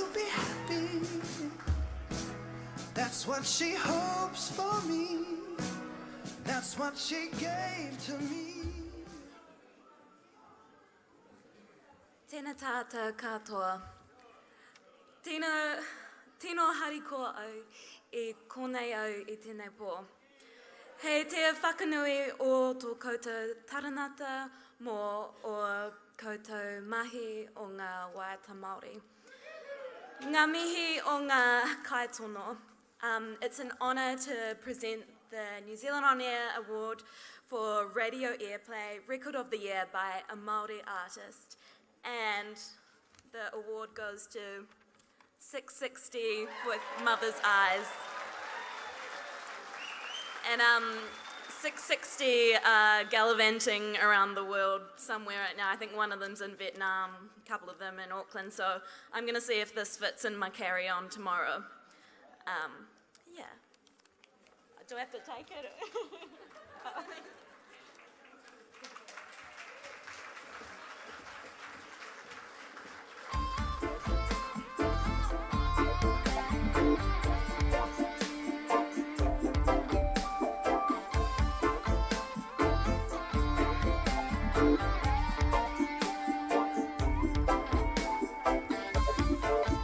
E tika ana me mihi atu kia 660. I went to their house in Dunedin a couple of months ago. True. Yeah, the front bedroom got burnt down. So it's definitely a Dunedin bedroom. 670. Okay. No, 659 now. Anyway, that was an interesting award. That was an interesting one, the last one there, the Radio Airplay Record of the Year by a Maori artist, not necessarily one that does te reo Māori. Engari he Māori tonu. He Māori tonu. Aha kua te reo ka puta I te waha, he Māori tonu. Ara. Just like this one, the New Zealand On Air Best Music Video of the Year by a Maori artist. To be presented once again by Hannah Brewer from New Zealand On Air. Kia ora. Tohu, a tāta Māori hira o te tau. Best Video of the Year by a Māori artist. And the finalists are Lost Soul, Valkyrie.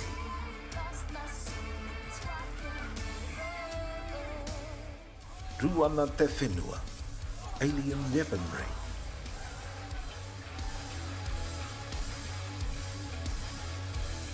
New Takeover, Stan Walker.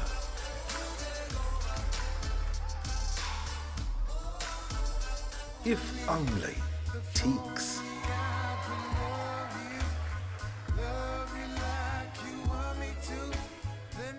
Wairua, Maimoa.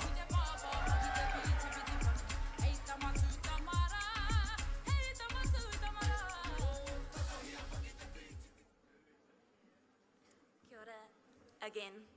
At New Zealand On Air, we understand the value a great video can bring to any musical project, and it's really an honour to be able to support this aspect of your art and creativity. We're really proud to be able to present the award for a best music video by a Maori artist to Stan Walker with New Takeover.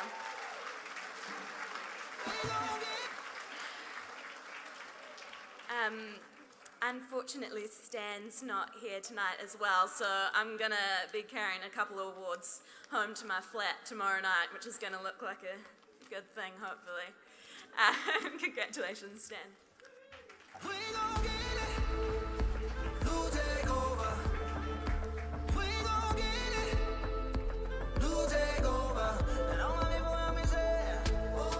Kei te mihi ki te brother Stan, ka mautuihi. No roto I a koutou, ne, o tauranga moana. Anō nei. Anō nei. You take it away. You say the kumara, darling. You do it. So our next award, if we could, this is our Emerging Artist Award for Best Rangatahi. We're going to ask Maisirika to present the award. Kia ora. Tohu, kai Puoru Hau, Emerging Artist, under 25.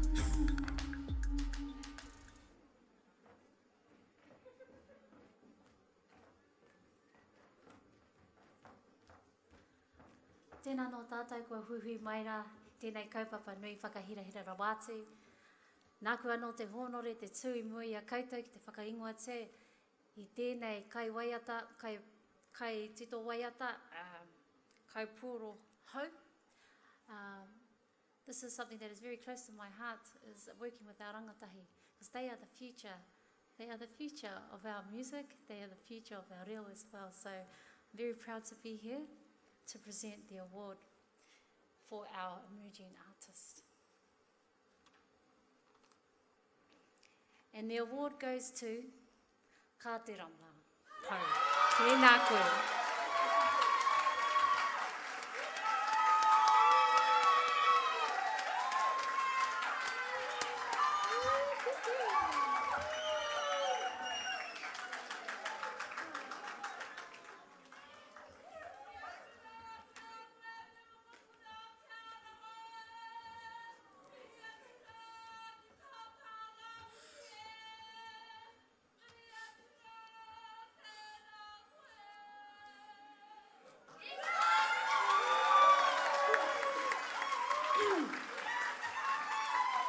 He honore korore are rui ke iho ngā mano mata tamawai topi me te maangai ai. Ko taku mehita tahi ki toku whānau, ne mam tēnā korua. Ki oku mātua whāngai, Auntie Silla, rawa ko Uncle Rob, mō tā koutou awhi mai ahau I taku haerenga koki I te huarahi o tēnei te Waiata. Nā reira, tēnā tātou katoa.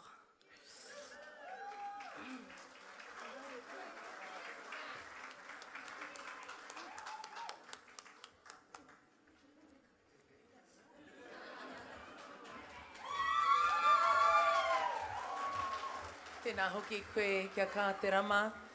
Again, Waiariki in there strong. Well done us. And she is just amazing. That voice she's got going on, she does that little stuff in your mind when she sings to you. I love it. Haere tonu, yes. Kia ora. Kia ora. Kia ora. Mai I te hunga rangatahi. I just thought I'd do that voice. That one. Mai te hunga rangatahi tai atu ki te hunga pakeke. I nai nei pakeke Emerging Artist Award to present it. Tētahi pakeke Rob Ruha. Kia ora whanau, kia ora whanau. Tohu, kai Puoru Hau, Emerging Artist, over 25. Only just though, only just. Hono, te kāhui ariki, maha, koutou ko te whānau, ko hara mai nei, te whakakonohi mai, te āhuatanga tō tātou kiingi, o te raia te mana Māori motu hake, e whaia nei ngā iwi katoa, tēnā koutou, tēnā koutou. Ngāti ka hungunu, te reo manaki, te reo pōhiri, I ngā iwi katoa ko tae mai nei. O tēnei kāinga o tātou, tae noara ki a tātou manuhiri tuārangi, hara mai Taiwan, I he ake rānei, I he ake rānei. Tēnei rā ka mihi atu ki a koutou. No koutou te whare nei, kei whia mai tēnei. Kei whia mai tēnei. Hoi no, ka tahuri atu ki te kaupapa, ko pōhiringia awahau e ngā kaumātua rā. Kia tuku i tēnei taonga, mō ngā pihipihinga i roto i te mahi nei. As Maisie has already alluded to, it's a huge honour to be here to support our emerging artists, be they rangatahi, be they pakeke, be they bands, be they kapahaka, be they anything. It's just awesome to have more Maori doing amazing things on our stage like we have seen here tonight. And can I say that 10 years, man, this is the best one. Tēnā koutou Alison, koutou mā mō tēnei pō whakahirahira o tātou. So let's get on with it, eh? Emerging Artist Award mō te hunga pakeke, Kaipuoro Hou, goes to... Well, Common Unity. O mai te paki paki, Common Unity.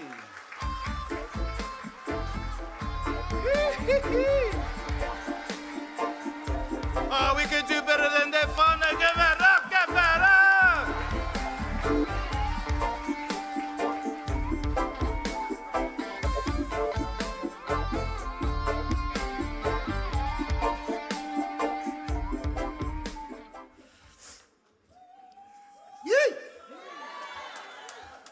E re kau mai te awa nui mai te kāhui maunga ki Tangaro. Ko au te awa, ko te awa, ko au. Too much. Just that. Here. But no, on a serious note, thank you to everyone. It's been a long journey for us all actually as artists. We all take this long road of music and we don't know where it's going to take us. But to be here tonight in front of all of our people, it is, I'm telling you right now, this means more than any Grammy or anything that you could win over the world. This is for our people, by our people. And yeah, shout out to the Murimutu Trust back home in Ruapehu, helping us get here to this night. Mean, Ngāti Rangi Trust, Ngāti Rangi Nui Tonu. Mean, Maunga Rongo Marae, this is for yous. Bless.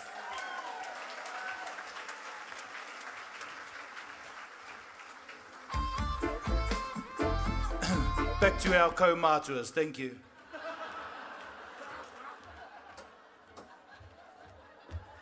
Oh, you'll get it, boy. He's good, all right. Oh. Those Upper Nuis. Yeah. That end of the coast, that end. Ruha.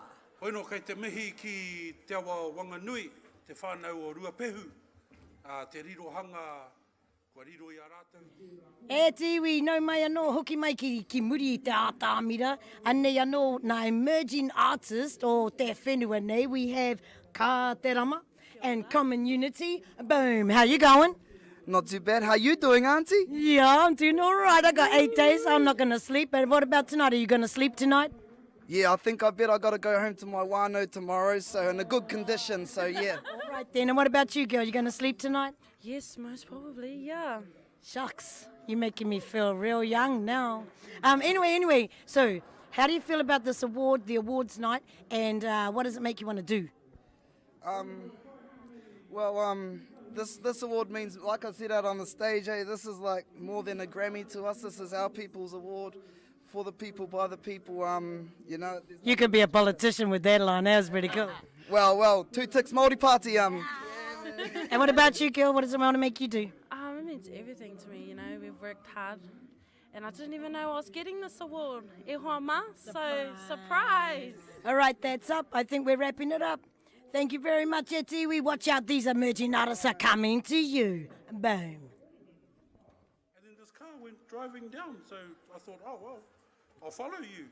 And yeah, turned out he was a tourist too. We were both in the wrong place. Not good. Engari, he whanaunga tēnei a te karehana ki a koe, ne? Ai, taku tino whanaunga tēnā. Te karehana. Yes. And this boy here, special boy, he carries our big name, the Gardeners. in Tauranga Moana, and I know I can hear all the ones claiming it. That's actually originally from Tara Tara, yes.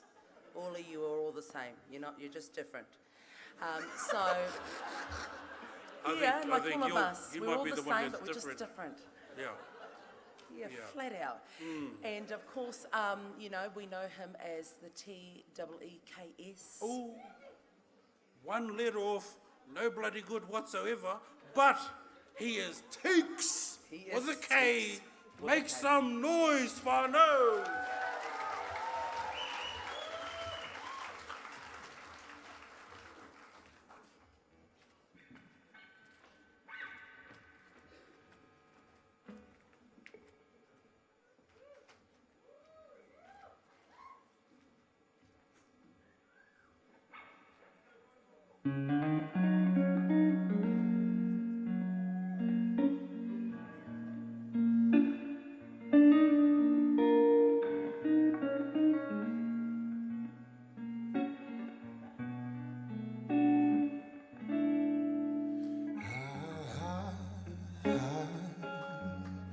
Watched you slip away,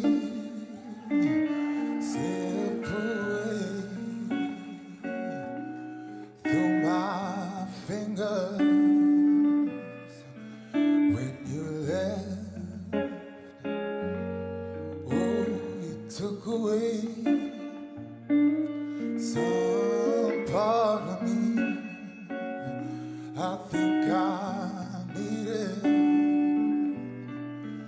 Though the pain in my heart, you'll always be part of me. And wherever I go, I'll always know that you're near. In the tears from my eyes, in the stars in the sky, in the depth of my thoughts, I will find you. In the morning sun, in the place we were young, in the wind on my skin, I will find you and will never be apart.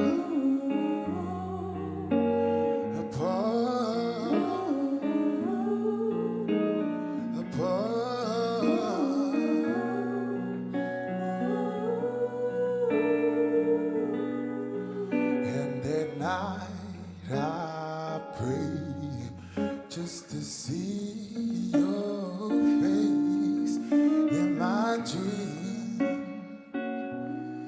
in my dreams. Though the pain in my heart will always be part of me.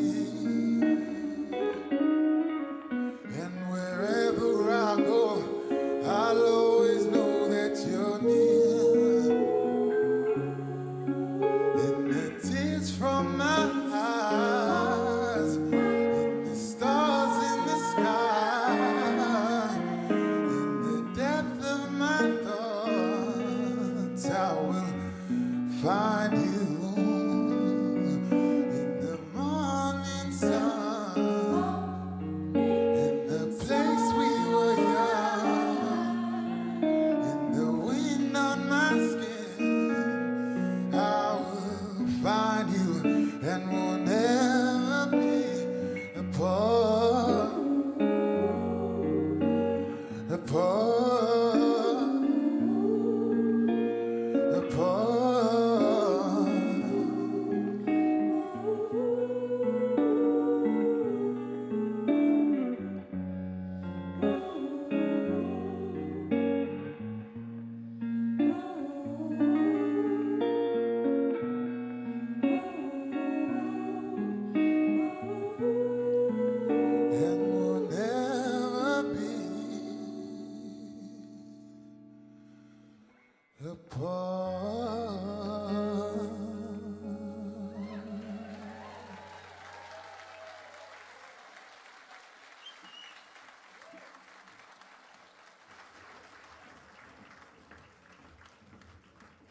Mautawihi te reo reka hoki o te poira. Come on, te piki. Man. Come on. He, I was driving one day from Wellington back to Gizzy, and I was listening to the radio, and him and his crew were on there talking, and then he sang, and I saw a big, huge dude with a big, long beard, fat lips, and it wasn't him. He doesn't look like his voice. He is very, very, very handsome.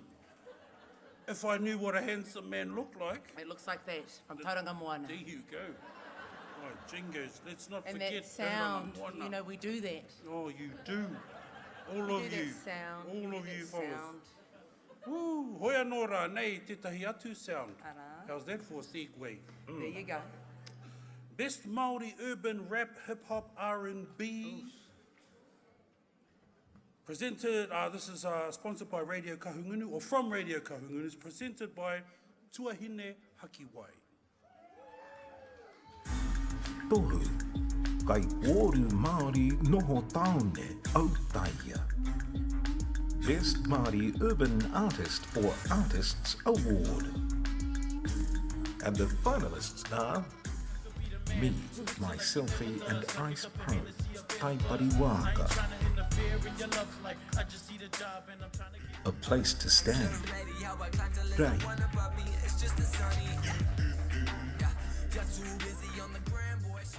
4-1 Oasis, rugged and wild. Avon Tales, Mellow Downs.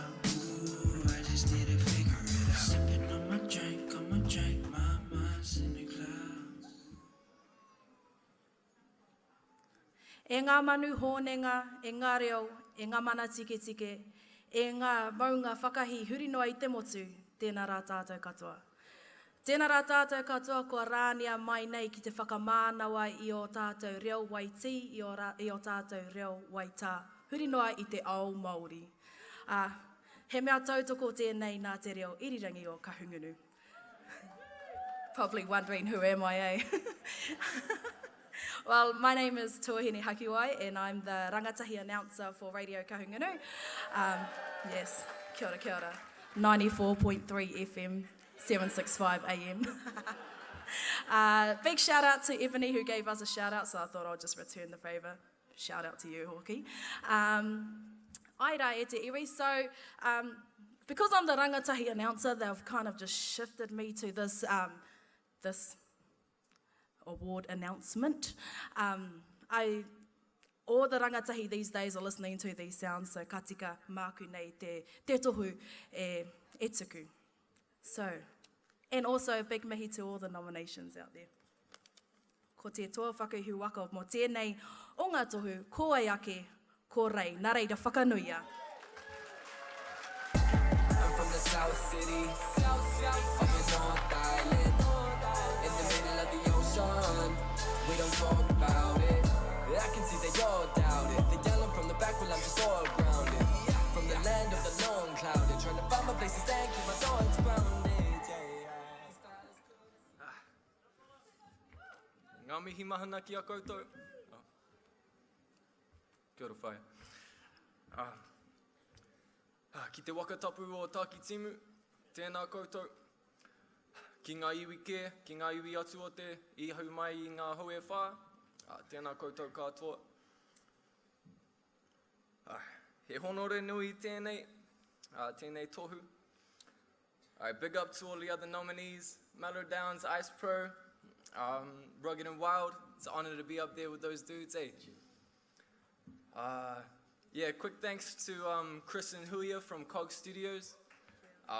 They've been a big help through all of this, through making this album and encouraging me to do more Maori music and to our Maori music and everything. So it's an ever-evolving journey with them.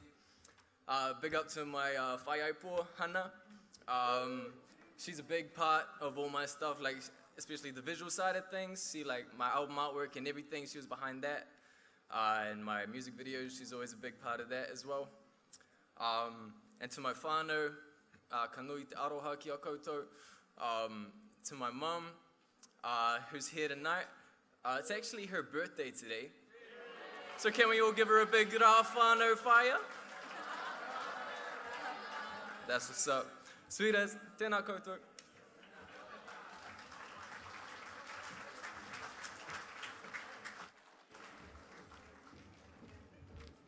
Ahoe nora kei te tautoko i ngā mihi ki tō kōka e mara, tēnā koe whae, happy birthday. Yes, happy birthday. I met your son at the motel. We were catching the same shuttle. Kia ora, boy. You won an award. Look at that. Look at that. Aroha mai. Kia mau. I'm doing my soft, I didn't realise it, voice. The best female award. Maori o re te iwi, you are watching 2017 Waiata Maori Music Awards. We are here in Here Taunga at Club Hastings. E whakanui ana, e whakatairangai ana, e whakamānau ana I ngā tangata ko eke ki ngā taumata tiki tiki o te Aotearoa. Kei taku taha te o ngā kai whakawhiwhi ki ngēnei o ngā tau. Mō koutou kari te mohi o ka tae koe te whakamārama. Nōwhia koe, ko wai koe. Ko rei ahau, no te whanganui tara, ko Ngāti Rau kaua te iwi. Ai, he kai puoro noho taone au. He kai puoro noho taone. So we're talking about urban Māori? Yeah, making this, that's what's up. So tell me, what have you got in your hot little hands right there? I've got the best urban artist actually right here. Kai puoro Māori noho taone au taia. There we go. There you go. So official with the award there. Now, if people want to listen to your music, where can they go to? You can go to my Facebook, facebook.com/Music by Ray, SoundCloud/Music by Ray. I'm on Spotify, iTunes, all of that.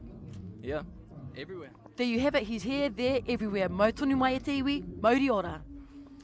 And the finalists are Tony Huata,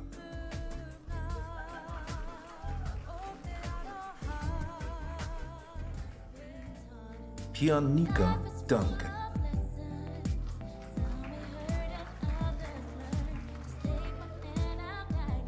Maisie Rika,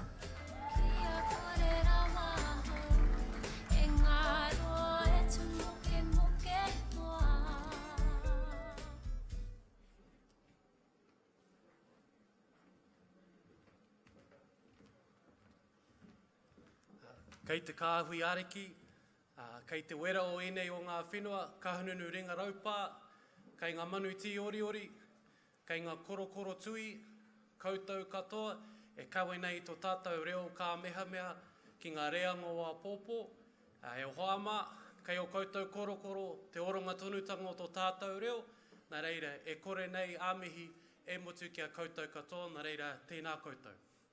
Ko rahi ataringa ki te roanga o ngā mihi, nā reira ka kotahi atu ki te kaupapa, nā reira ko te toa whakaihu waka o tēnei wāhanga, e te iwi, homai te pīki paki paki, kia Macy Rika.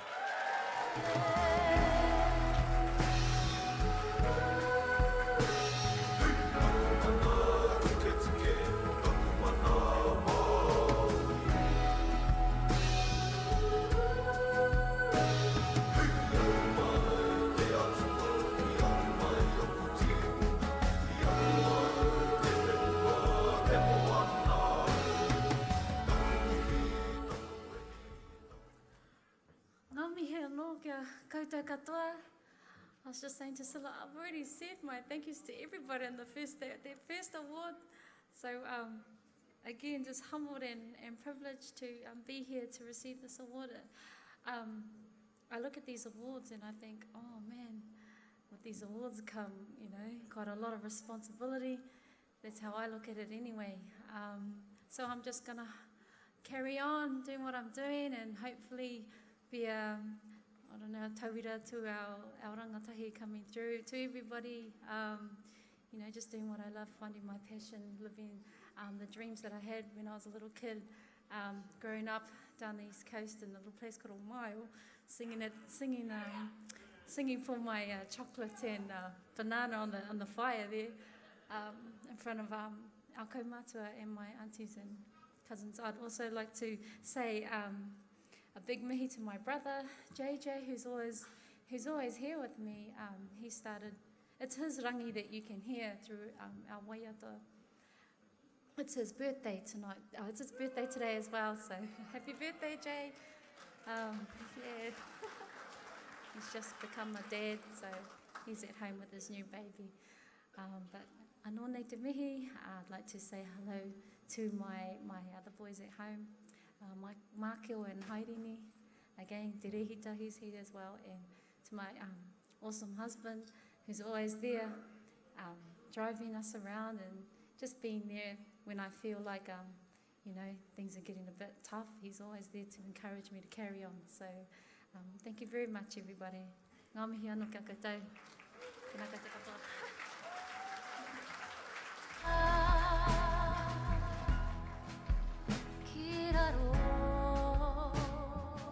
Tēnā hoki koe te tuahine, yes, and we all agree, don't we?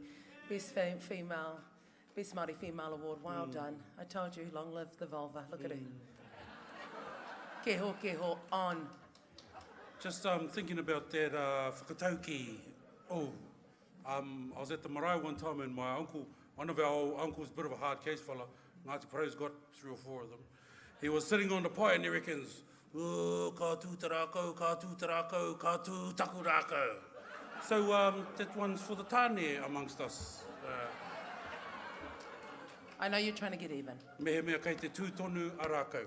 Talking about tūtonu a rākau, some young fellas that were in the award nominees just before the Best Māori Female. Tēnā anō hoki koutou, ko hoki mai ki muri te atamira, ki te taho tēnei nā marae kura, tēnei marae kura, tēnei wahine toa, ka tahi anō ia, ko riro ia te tohu mō te wahine au taia meisirika. Kai te pēhea? Anō nei te mihi kia koutou katoa mō tā koutou tautoko mai au I roto I vēnei mahi. Pau tērā e mahi ana e Waiata ana. Wera tētahi o ngā tino mahi ki ahau, nō reira honore nui tēnei. Anō nā ko te mea tuarua tēnei māu, neha? Te mea tuatoru. Tuatoru nei? That's what I mean, it's like... Tuatoru nei. Well... Tried all the flavors but never tried you, yeah. Yeah, you are the only one that I'm still thinking of. This can't be real, I'm sobered up. Don't think that I'm strong enough. Like, why? Yeah, I'm rocking the baby set the stage like it's all mine. Time slows for a second as I continue to rhyme. It's a mind surprise, what do I find? An angel in disguise with some devilish eyes. I'm like, ooh, I gotta make a move. But at the same time, thinking what the hell am I gonna do? Let alone what the hell am I gonna say? Doing like I'm only getting paid, quick. Usually I'll meet the ladies and gentle friends, but you got me feeling like I'm lost in a trance. Loving you might come with some dividends, but I given up and now you got me giving in. Yeah, you are the best. Coming over here cause I got the question. Have you ever been in love? Cause I think I'm falling for you like one.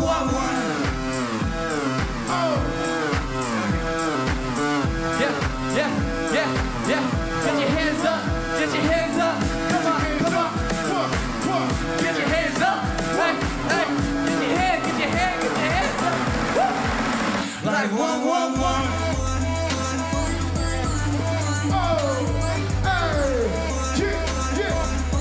Yeah. Like one.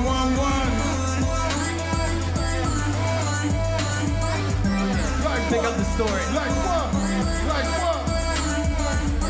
Now we dancing in the middle like we best friends. No one can tell that we just met. Guess I'm blessing all your buttons to the top left. Cause I got you chasing after me like a suspect. Bet you heard this on the scanner. 48 and KA to those that know the banner, Part of me, I'm still trying to mind my manners, but you got me feeling like I'm Tony. Can a brother get lit for a minute? Let me break it down. Make it look easy. Still trying to figure out how I do what I do when I do what I do best. Got you on point. Birthday best. You in it, baby, hands down, no contest. You blessed in many ways, one of your assets. Time to have fun, feeling a little buzz. Keep it 100 for the one-on-one, like one. Come on, people. Get your hands up. Get your hands up.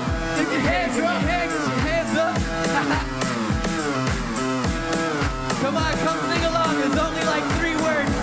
Woo-hoo! Like one. Like one.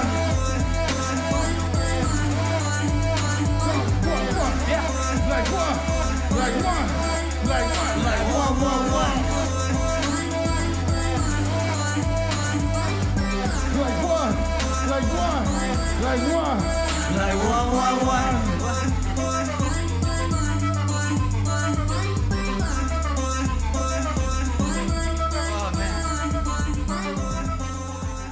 Kia ora tātou. Kia ora tātou, thank you.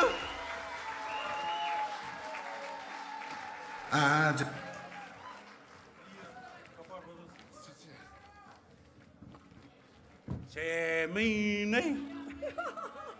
Was it just me or does that fella look like Conor McGregor? Hey, I know you fellas were thinking it. You get the 1-1-1. How about me at the back? I'm going, the American ones. He's like, yeah, here's American. Yeah, Oh. this boy sounds like it. He's going, oh, the old Maori one's doing the old American ones. It's like, here's American, sis. Right. Oh, judgmental people. No, just figuring it out. Hoi anora, ka tū te rākau, ka tū te rā, ka tū taku rākau.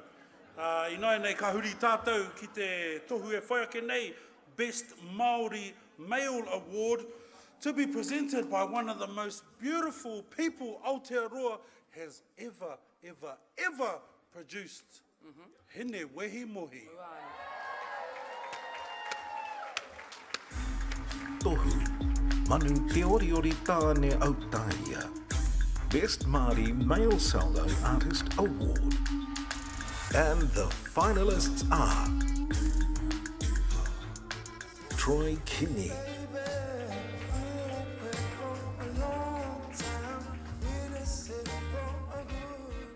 Mark Afizo,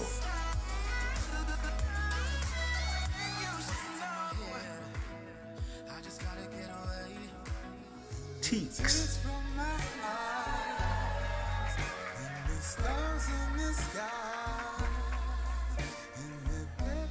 Seth Harpu,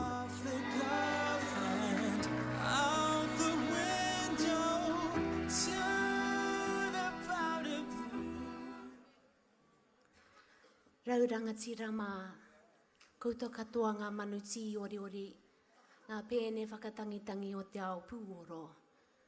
Koutou katoa o te ao arau katauri, rātou ko raukatamea, ko te kāhui tau. Tēnā ro atu tātou katoa. Kia ora, my name is Henare O'Keefe. Nah, just jokes. Oh, I'm really nervous. Last time I presented an award, I had a bald head. I did. It was probably a better job than I did on my own hair dye last night. Ko wei te toa o ngā toa, ko Troy Kinney.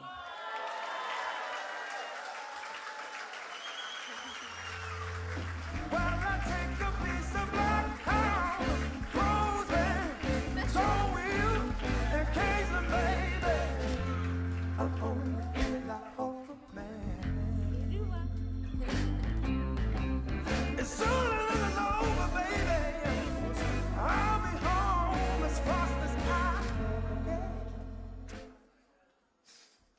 Well, if I didn't organize anything for the last one, this is not going to be any better. Yeah, I think I just want to actually thank the band that played on that album. Our whole thing was to try and capture that live essence.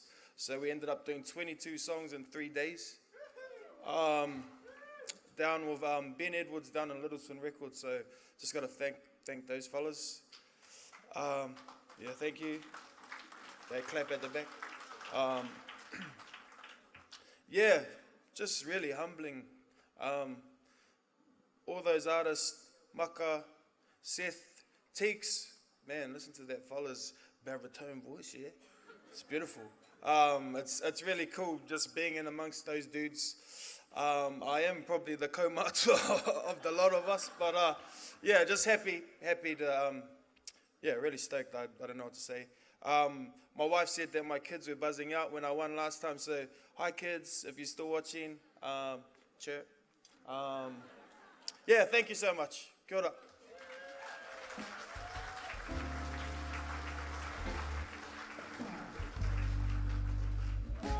Well done there, brother. Troy Kinney.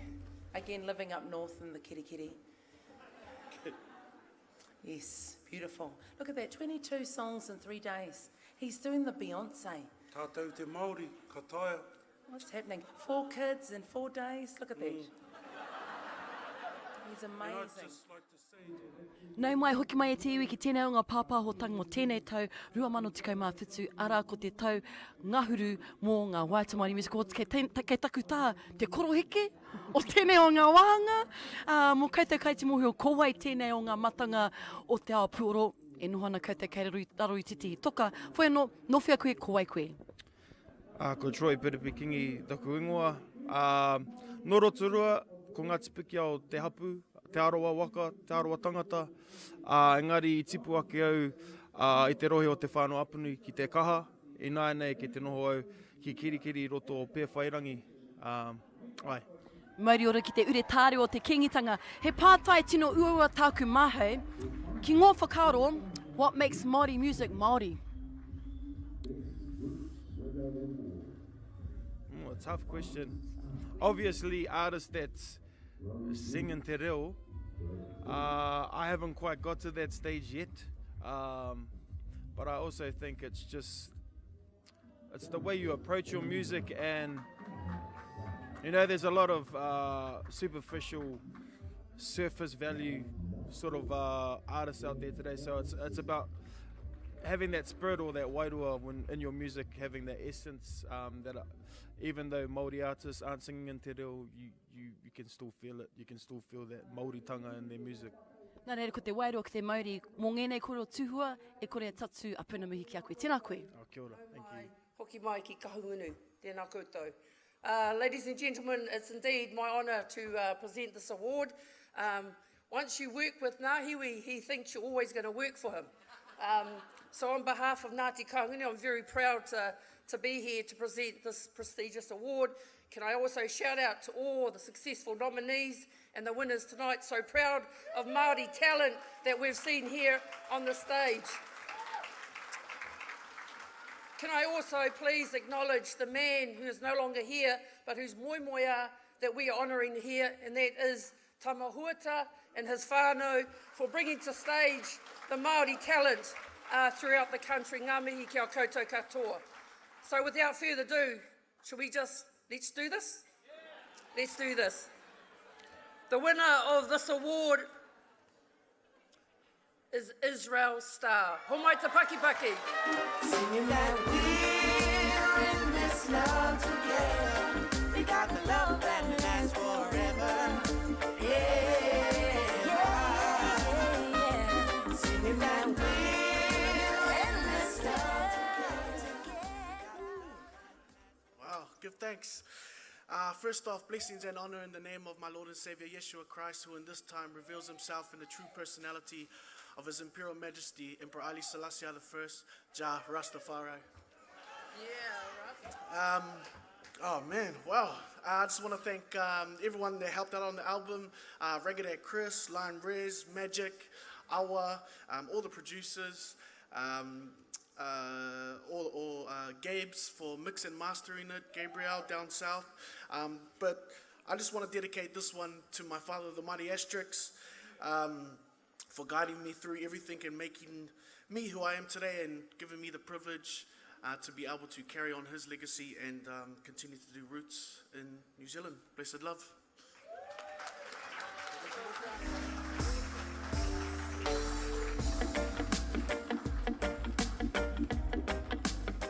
Yeah, man. Yeah, man. So being that I grew up in the 1980s, I was a young fellow in Gizzytown in the 1980s during the peak time of the Rastafarian movement back home. I was a little kid and I did not know the reason. Kua tata te pai tawhiti e te iwi, kua tata mutu ngā āhuatanga o te pōnei whanau, kei taku taha, tētei o ngā tāne purotu mātanga o te Aopuoro Māori, mō koutou kai te mohi o Waiata, ka tae koe te whakamārama, no whia koe ko wai koe. Oh, blessed love, give thanks for everything.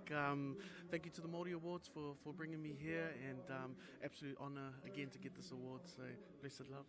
Blessed love all day, every day. Could you please tell everybody where you're from and who you are?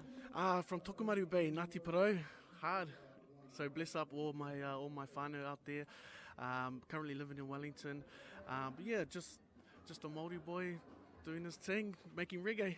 So that could be you too, a Māori boy doing his thing or a Māori girl doing his thing. Now tell me, what is in your hot little hands right there? Yeah, so again, privileged to get the Best Roots Reggae Album Award. What? Yeah, so it's a big award for me, and just, being recognised for the hard mahi that we put in, and big up to all the other nominees as well. Exactly, so he's not just a Māori boy from somewhere around the Bay, Tokomaru Bay, he does the hard work too. So for all those aspiring artists out there, what is your number one key kōrero of inspiration? Well, that's the main thing. I think just staying inspired. We go through ups and downs.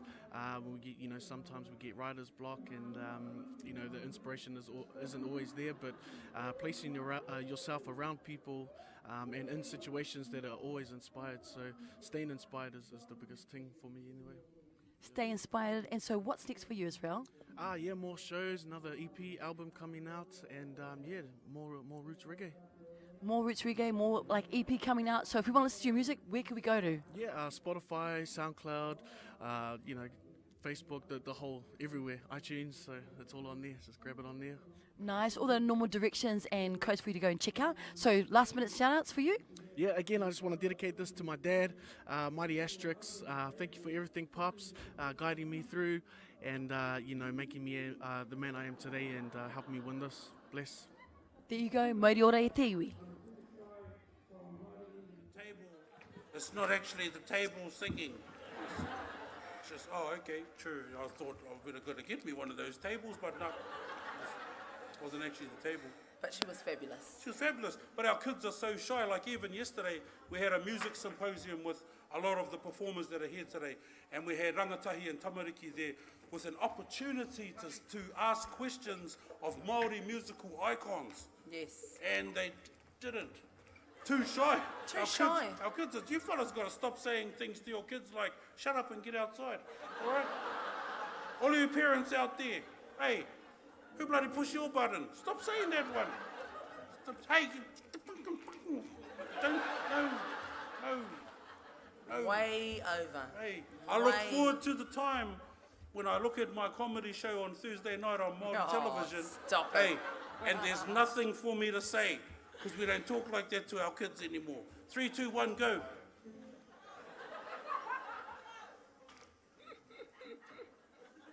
Hey, that's good. Have you voted? Have you voted yet? Of course I voted. Oh, yeah. Marama Fox. Primo. Marama Hey Fox girl, look there she is. I don't want to be forced into talking about it, but no, we won't go there. Aroha mai. I'm actually going Marama Fox, and then I'm giving my party vote to Mana. Because I think we need Hone Harawira back in there. Hey, people say, but Hone's just in the room next door to the table yelling through the wall. No, he's not. He's smacking the wall down and doing a haka. He's got Hongi Hika's bloody chainsaw with him chopping down the pole. Was it Hongi Hika or Hongi Hiki? You have the story, darling. Yeah. He is so funny. You know, at the back there, the guy that's taking care of us, the stage manager, he's like, okay, right, got to get up there, talk a bit, because we're going to set up. This one, oh yeah, she can do it, she talks a lot. Was I wrong? Karanga mai. Karanga mai. Are we enjoying ourselves out there, whānau? Give it. Good. Yeah. Sorry? Yes. So I was thinking... Something along those lines. But I was just thinking, wow, all the iconic people we've had from the get-go. I mean, this goes back to the groups of iwi. Who remembers iwi? Oh my gosh. It goes back to Upper Heart Posse. It goes back to the days of Kua Makona. Kua Makona. It goes back to Black Cats. Black Cats, absolutely. Absolutely.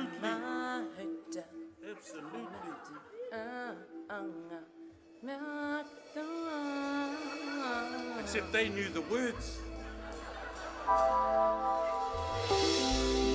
Oh, I'm going to start feeling this real soon. I'm going to feel it. They came in straight after me.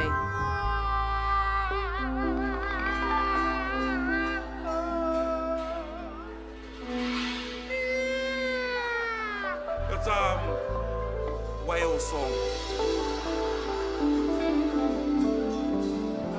Give it up, everybody. Grove Roots. Grove Roots.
toto nei, hei, hei, hei. Ko koe, ko au tēnei, e tū wake nei, e tū wake nei.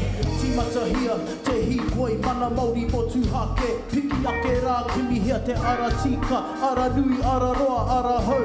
Waiata tia ho.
Amazing. Give it up, everybody. Grove Roots. How about that sound? What's going on in there? That's no way. That's old Noel's fault. He's an amazing, amazing ear, and then Cyan with that voice, and just everybody. When you've got a band like that, it's sort of like the All Blacks, eh?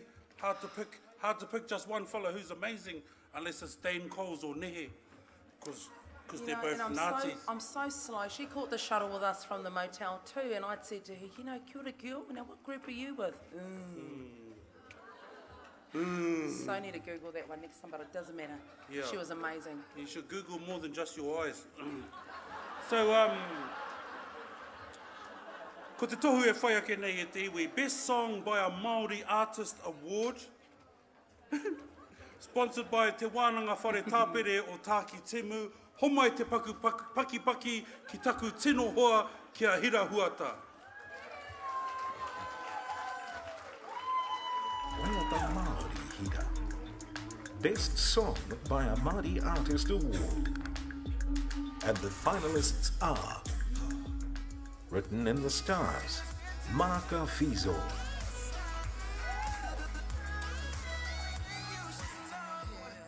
Never Be Apart, Teeks.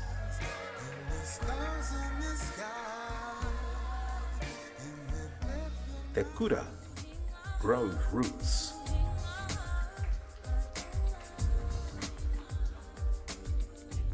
Mohaka, Tony Huata.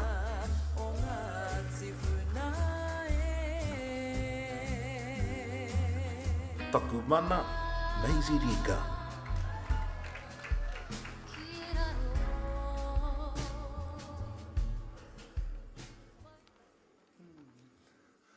Tuku mihi atu nei ki a tātou kato karawihui mai rana I tēnei pō, nau mai haere mai. Ana ki a rātou mā ngā kai toi, ngā kai puoro, ngā kai waiata nei e tū, whakahirahira mai rana ki rungi tēnei ata mira taku mihi atu. Nā te wānanga whare tāpiri o tāki tina, kia koutou ngā tauira nā koutou nei manakitia mai rana I te hunga nei tēnei pō, tēnei te mihi atu ki ngā tauira nei, e manaki mai rana I a tātou katoa. Ko te toa ihu waka nei o te pō nei o tēnei waiata, Te waiata o tētahi kaipua waiata Maori nei a Maisie Rika. Homai te pakitaki i tā.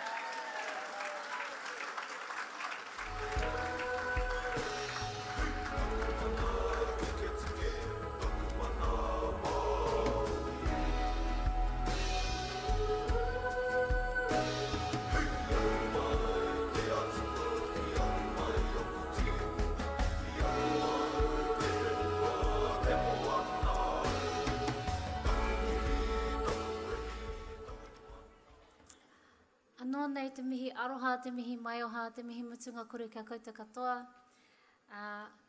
E mihi atu ana hau kia kuhua I whakaingoa te mo tēnei tao. It's one of those, you close your eyes and you mix it around and you just pull out a name. That's how, you know, they're just all amazing, all the nominees tonight. So please give a round of applause to all the nominees for tonight, please. I love and respect you all so very much, and seeing the beautiful band that got up just before, you know, just, you guys make me feel so proud to be Maori, and so proud to write Waiata. It could be any one of you standing up here holding this award tonight. So thank you so much. Again, te māngai pāho, ngā mihi nui kia koutou. To all my friends here tonight, I got asked the question out the back there, what does this mean to me coming to these awards? And it's all about kotahitanga whakamanaungatanga to me, getting together with all my mates that are like-minded, you know, on the same wavelength. I can actually converse and have a collab, and you know, and just that's what music is. It makes you feel good. That's why I do it, because when I was 5 years old and I got told to stand up and sing for my mum's wānanga, I noticed then, wow, this makes people feel good. And when people feel good, it makes me feel happy and makes me feel good. So I'm just going to carry on doing that. Thank you so much. Te karehana, everybody. Thank you so much. Kia ora.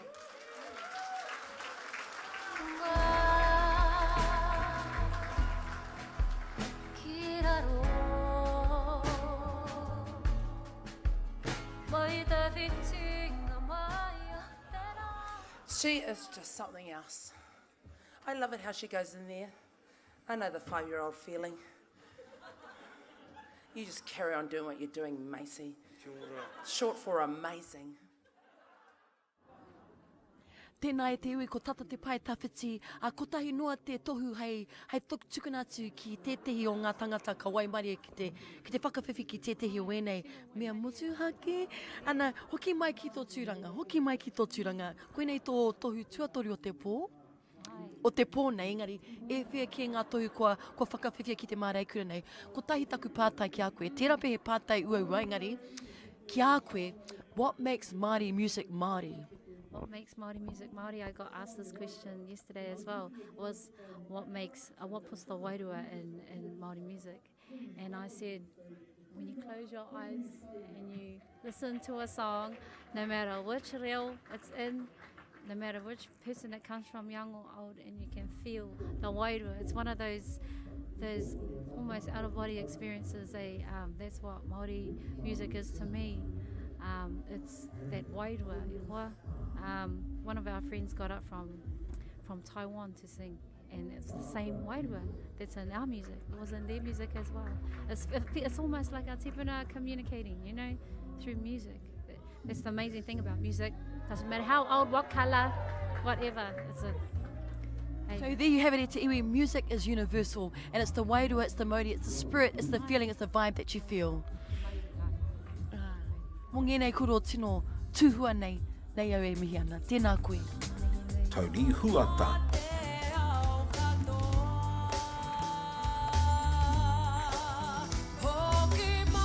Maisie Rika.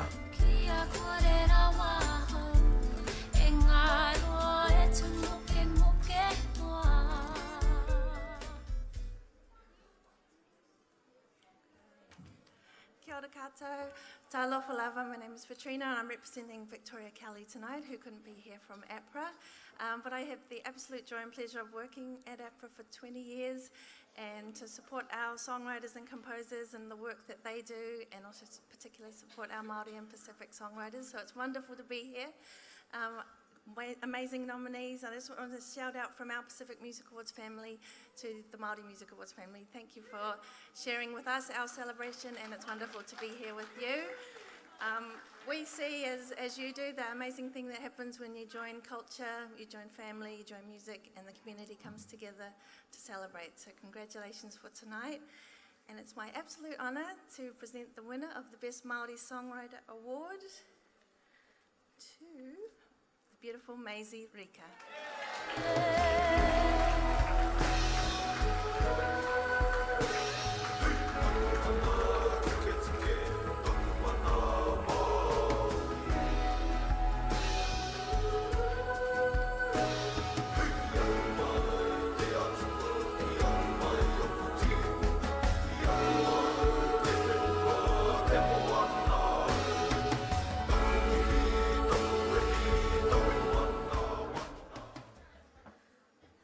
Tēnā no tātou. Again, such amazing feelings running through my blood, coursing through my veins at the moment. You know, this time last year I was happy at the awards, and but before that I was actually recording this album Tira, and I was wondering, wow, I was so sick throughout the whole thing, and I was a bit scared that the songs would sound like how I felt, and I'd listen back and you know, and then I thought, oh no, I reached the notes, so I was really happy. Yeah, so throughout this album, there was new life, you know, growing inside of me at the time. So I'm so glad that this album, you know, this award is sort of saying to me that it was felt and you could feel it and hear it in the songs in Tira. So that was the same with Whitiora as well. It was Makio. Terihita this time around. So I'm just really proud, number one, to be a mother and a wife, and I also like to write songs and sing them to people, again, just to make people feel happy, feel good, take them back, you know, because that makes me feel happy and makes me feel good. I'm very honoured and privileged, feel very humbled to be in the same pool as the likes of Te Kareana and Seth and all my wonderful friends. You know, we're all friends. I feel awesome by myself on stage, but when we're together, it's like we feel like we're unstoppable, you know, like it's pretty amazing. It's an amazing feeling. So, yeah, thank you, Bossy. Thank you, all my friends, Rob, Sils, Don, everybody who's come here, everybody who has listened to Tira. Thank you so much. Yeah. Very, very humble, privileged. I'm not very good at speaking, so I'll just sing a little Waiata for you guys.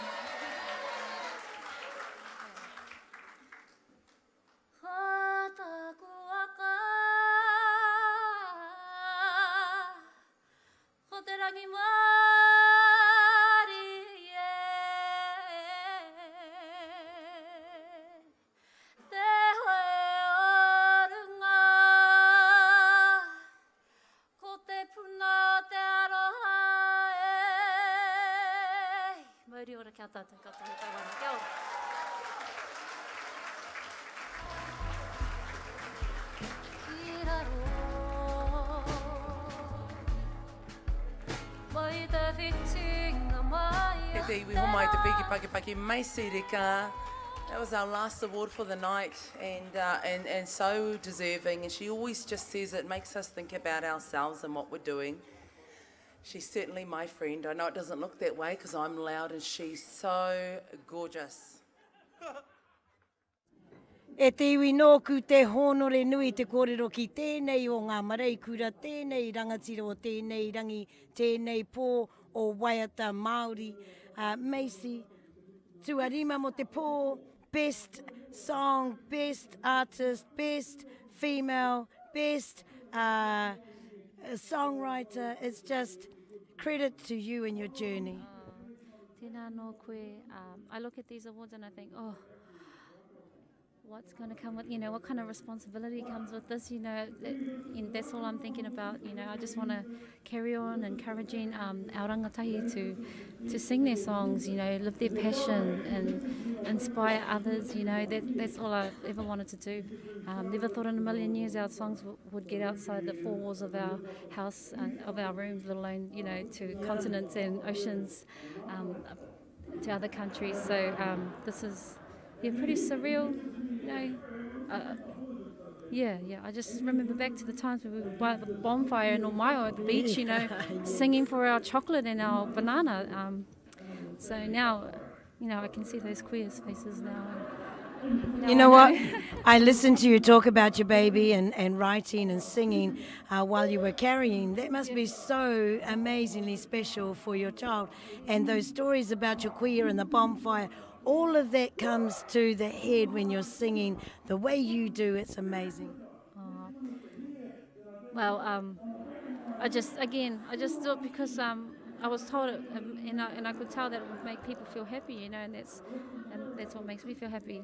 People were saying it's healing and stuff, and I was just doing it because it just made my heart soar and happy and my spirit toe, and so to have these awards to recognise that and to be in the same pool and named along the same as the likes of Troy and Seth, and they were my friends, I says to them, no matter what happens, we celebrate tonight at Huama, thinking that I'll be congratulating them. Well, absolutely, you deserve it, and we're winding up for the night with the rangatira of the evening, Macy de Ka, tēnā koutou e te iwi.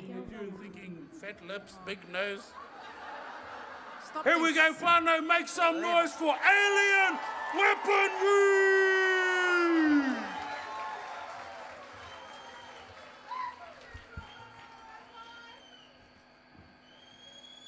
Whakarongo maira! Whakarongo maira! Whakarongo maira! Whakarongo maira! Nā te tiriti o Waitangi, he tino ranga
Me wini mu, tami hana ki rangiriri e tuana. Ko te whiti o ranga mai, I pare haka e noho ana. Raupatu!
Rauranga ika Raupatu Parihaka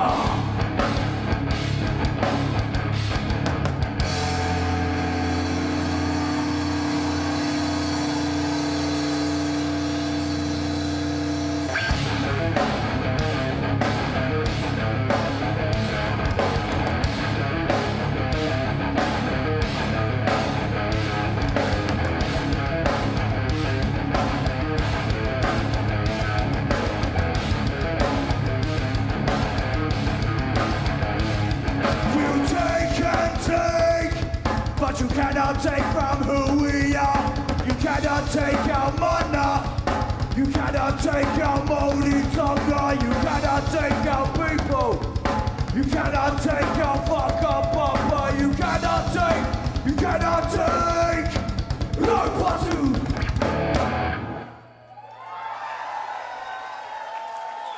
Thank you guys, we're Alien Weaponry. Ka kite.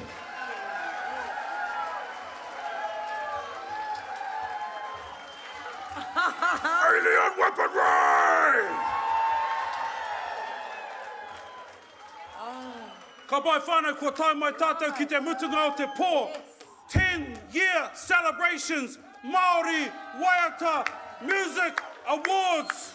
Woo! What is going on up in here? Can I get a hee? Can I get a ha? Can I get a hee? Ha? All right, thank you. Koe no kei te mihi kia koutou i haere tawhiti mai tātou I haere tata mai anō hoki. Mihi ana ki taku hoa nei kia kihi, tēnā koe. Thank you, my sis. Thank you. Thank you so much for having me. That's spot on. Nothing wrong with your brain. Being so beautiful nothing wrong with yours either at the moment. I've really enjoyed myself. Here taunga, kahungunu, tēnā hoki koutou. Ka My pai. tupuna very happy with you. I can feel it. Just as well. Yes. Hoi no koutou e aku kuia e aku kraua koutou I hara mai ki te tautoko ki te mau mai I tēnei mea te mana o ngā tipuna kei wainganui I a mātou o koutou mokopuna tēnā koutou. Ngāti kahungunu, once again, kei te mihi kia koutou. Alison, kei te mihi kia koe o tira ki tō rōpū anō hoki. Kia matua tama anō hoki e kore rawa e ware ngā mihi kia tama huata nāna tēnei I timata. And moku ake nei, me mihi ka tika kia Jojo. Nōna te pōnei, kei te mihi kia Jojo. Hoi anō rā whānau, kua mutu wā tātou mahi mō tēnei wāhanga I konei. Te kau miniti ka whakatā tātou. And then, it's gonna get our party on. So, I mua I te karakia, I mua I te mutunga, me karakia tātou. Engari me whakamohi ati kia rātou, ki he te after party. Right here. So, I was going to do that after karakia. Oh, araha mai. Ki. Oh, ha mai te hamua. That's what happens when people start telling you what to do and you already had it sorted. It's certainly the end of the night. Mā wai tō tātou karakia e kawe. Māku? Yeah, ko te whakautu tika māku, māhau, ne. Kia ora. Nō re te atua nei rā mātou o poronga te whakamoimi te atu nei kia koe mō ngā huatanga pai katoa, kua rangona, kua kitea, kua kaingia e mātou I tēnei pō. Kei te mihi kia koe mo te ātāhua o te taonga nei o te puoro Maori. Kua homai e koe kua whakatongia ki roto I o mātou wairua, o mātou ngākau, o mātou hinengaro anō hoki. Ai nāia nei ka inoi atu kia koe kia tiakina mātou I a mātou ka hoki nei ki te kāinga, o ti rā tiakina anō hoki o mātou whānau e tatari ana ki a mātou. Mo te hunga e noho tonu ana ki konei ki te kanikani me te whakanui, tiakina kia whai karoria ai koe I o mātou mahi katoa. He mea timata, he mea mahi, he mea whakaoti, I roto I a koe kia whiwhia hoki mātou ki te oranga tonutanga, I te mea e ata whaitia nei e koe, koe hu karaiti hoki tō mātou ariki, āmine.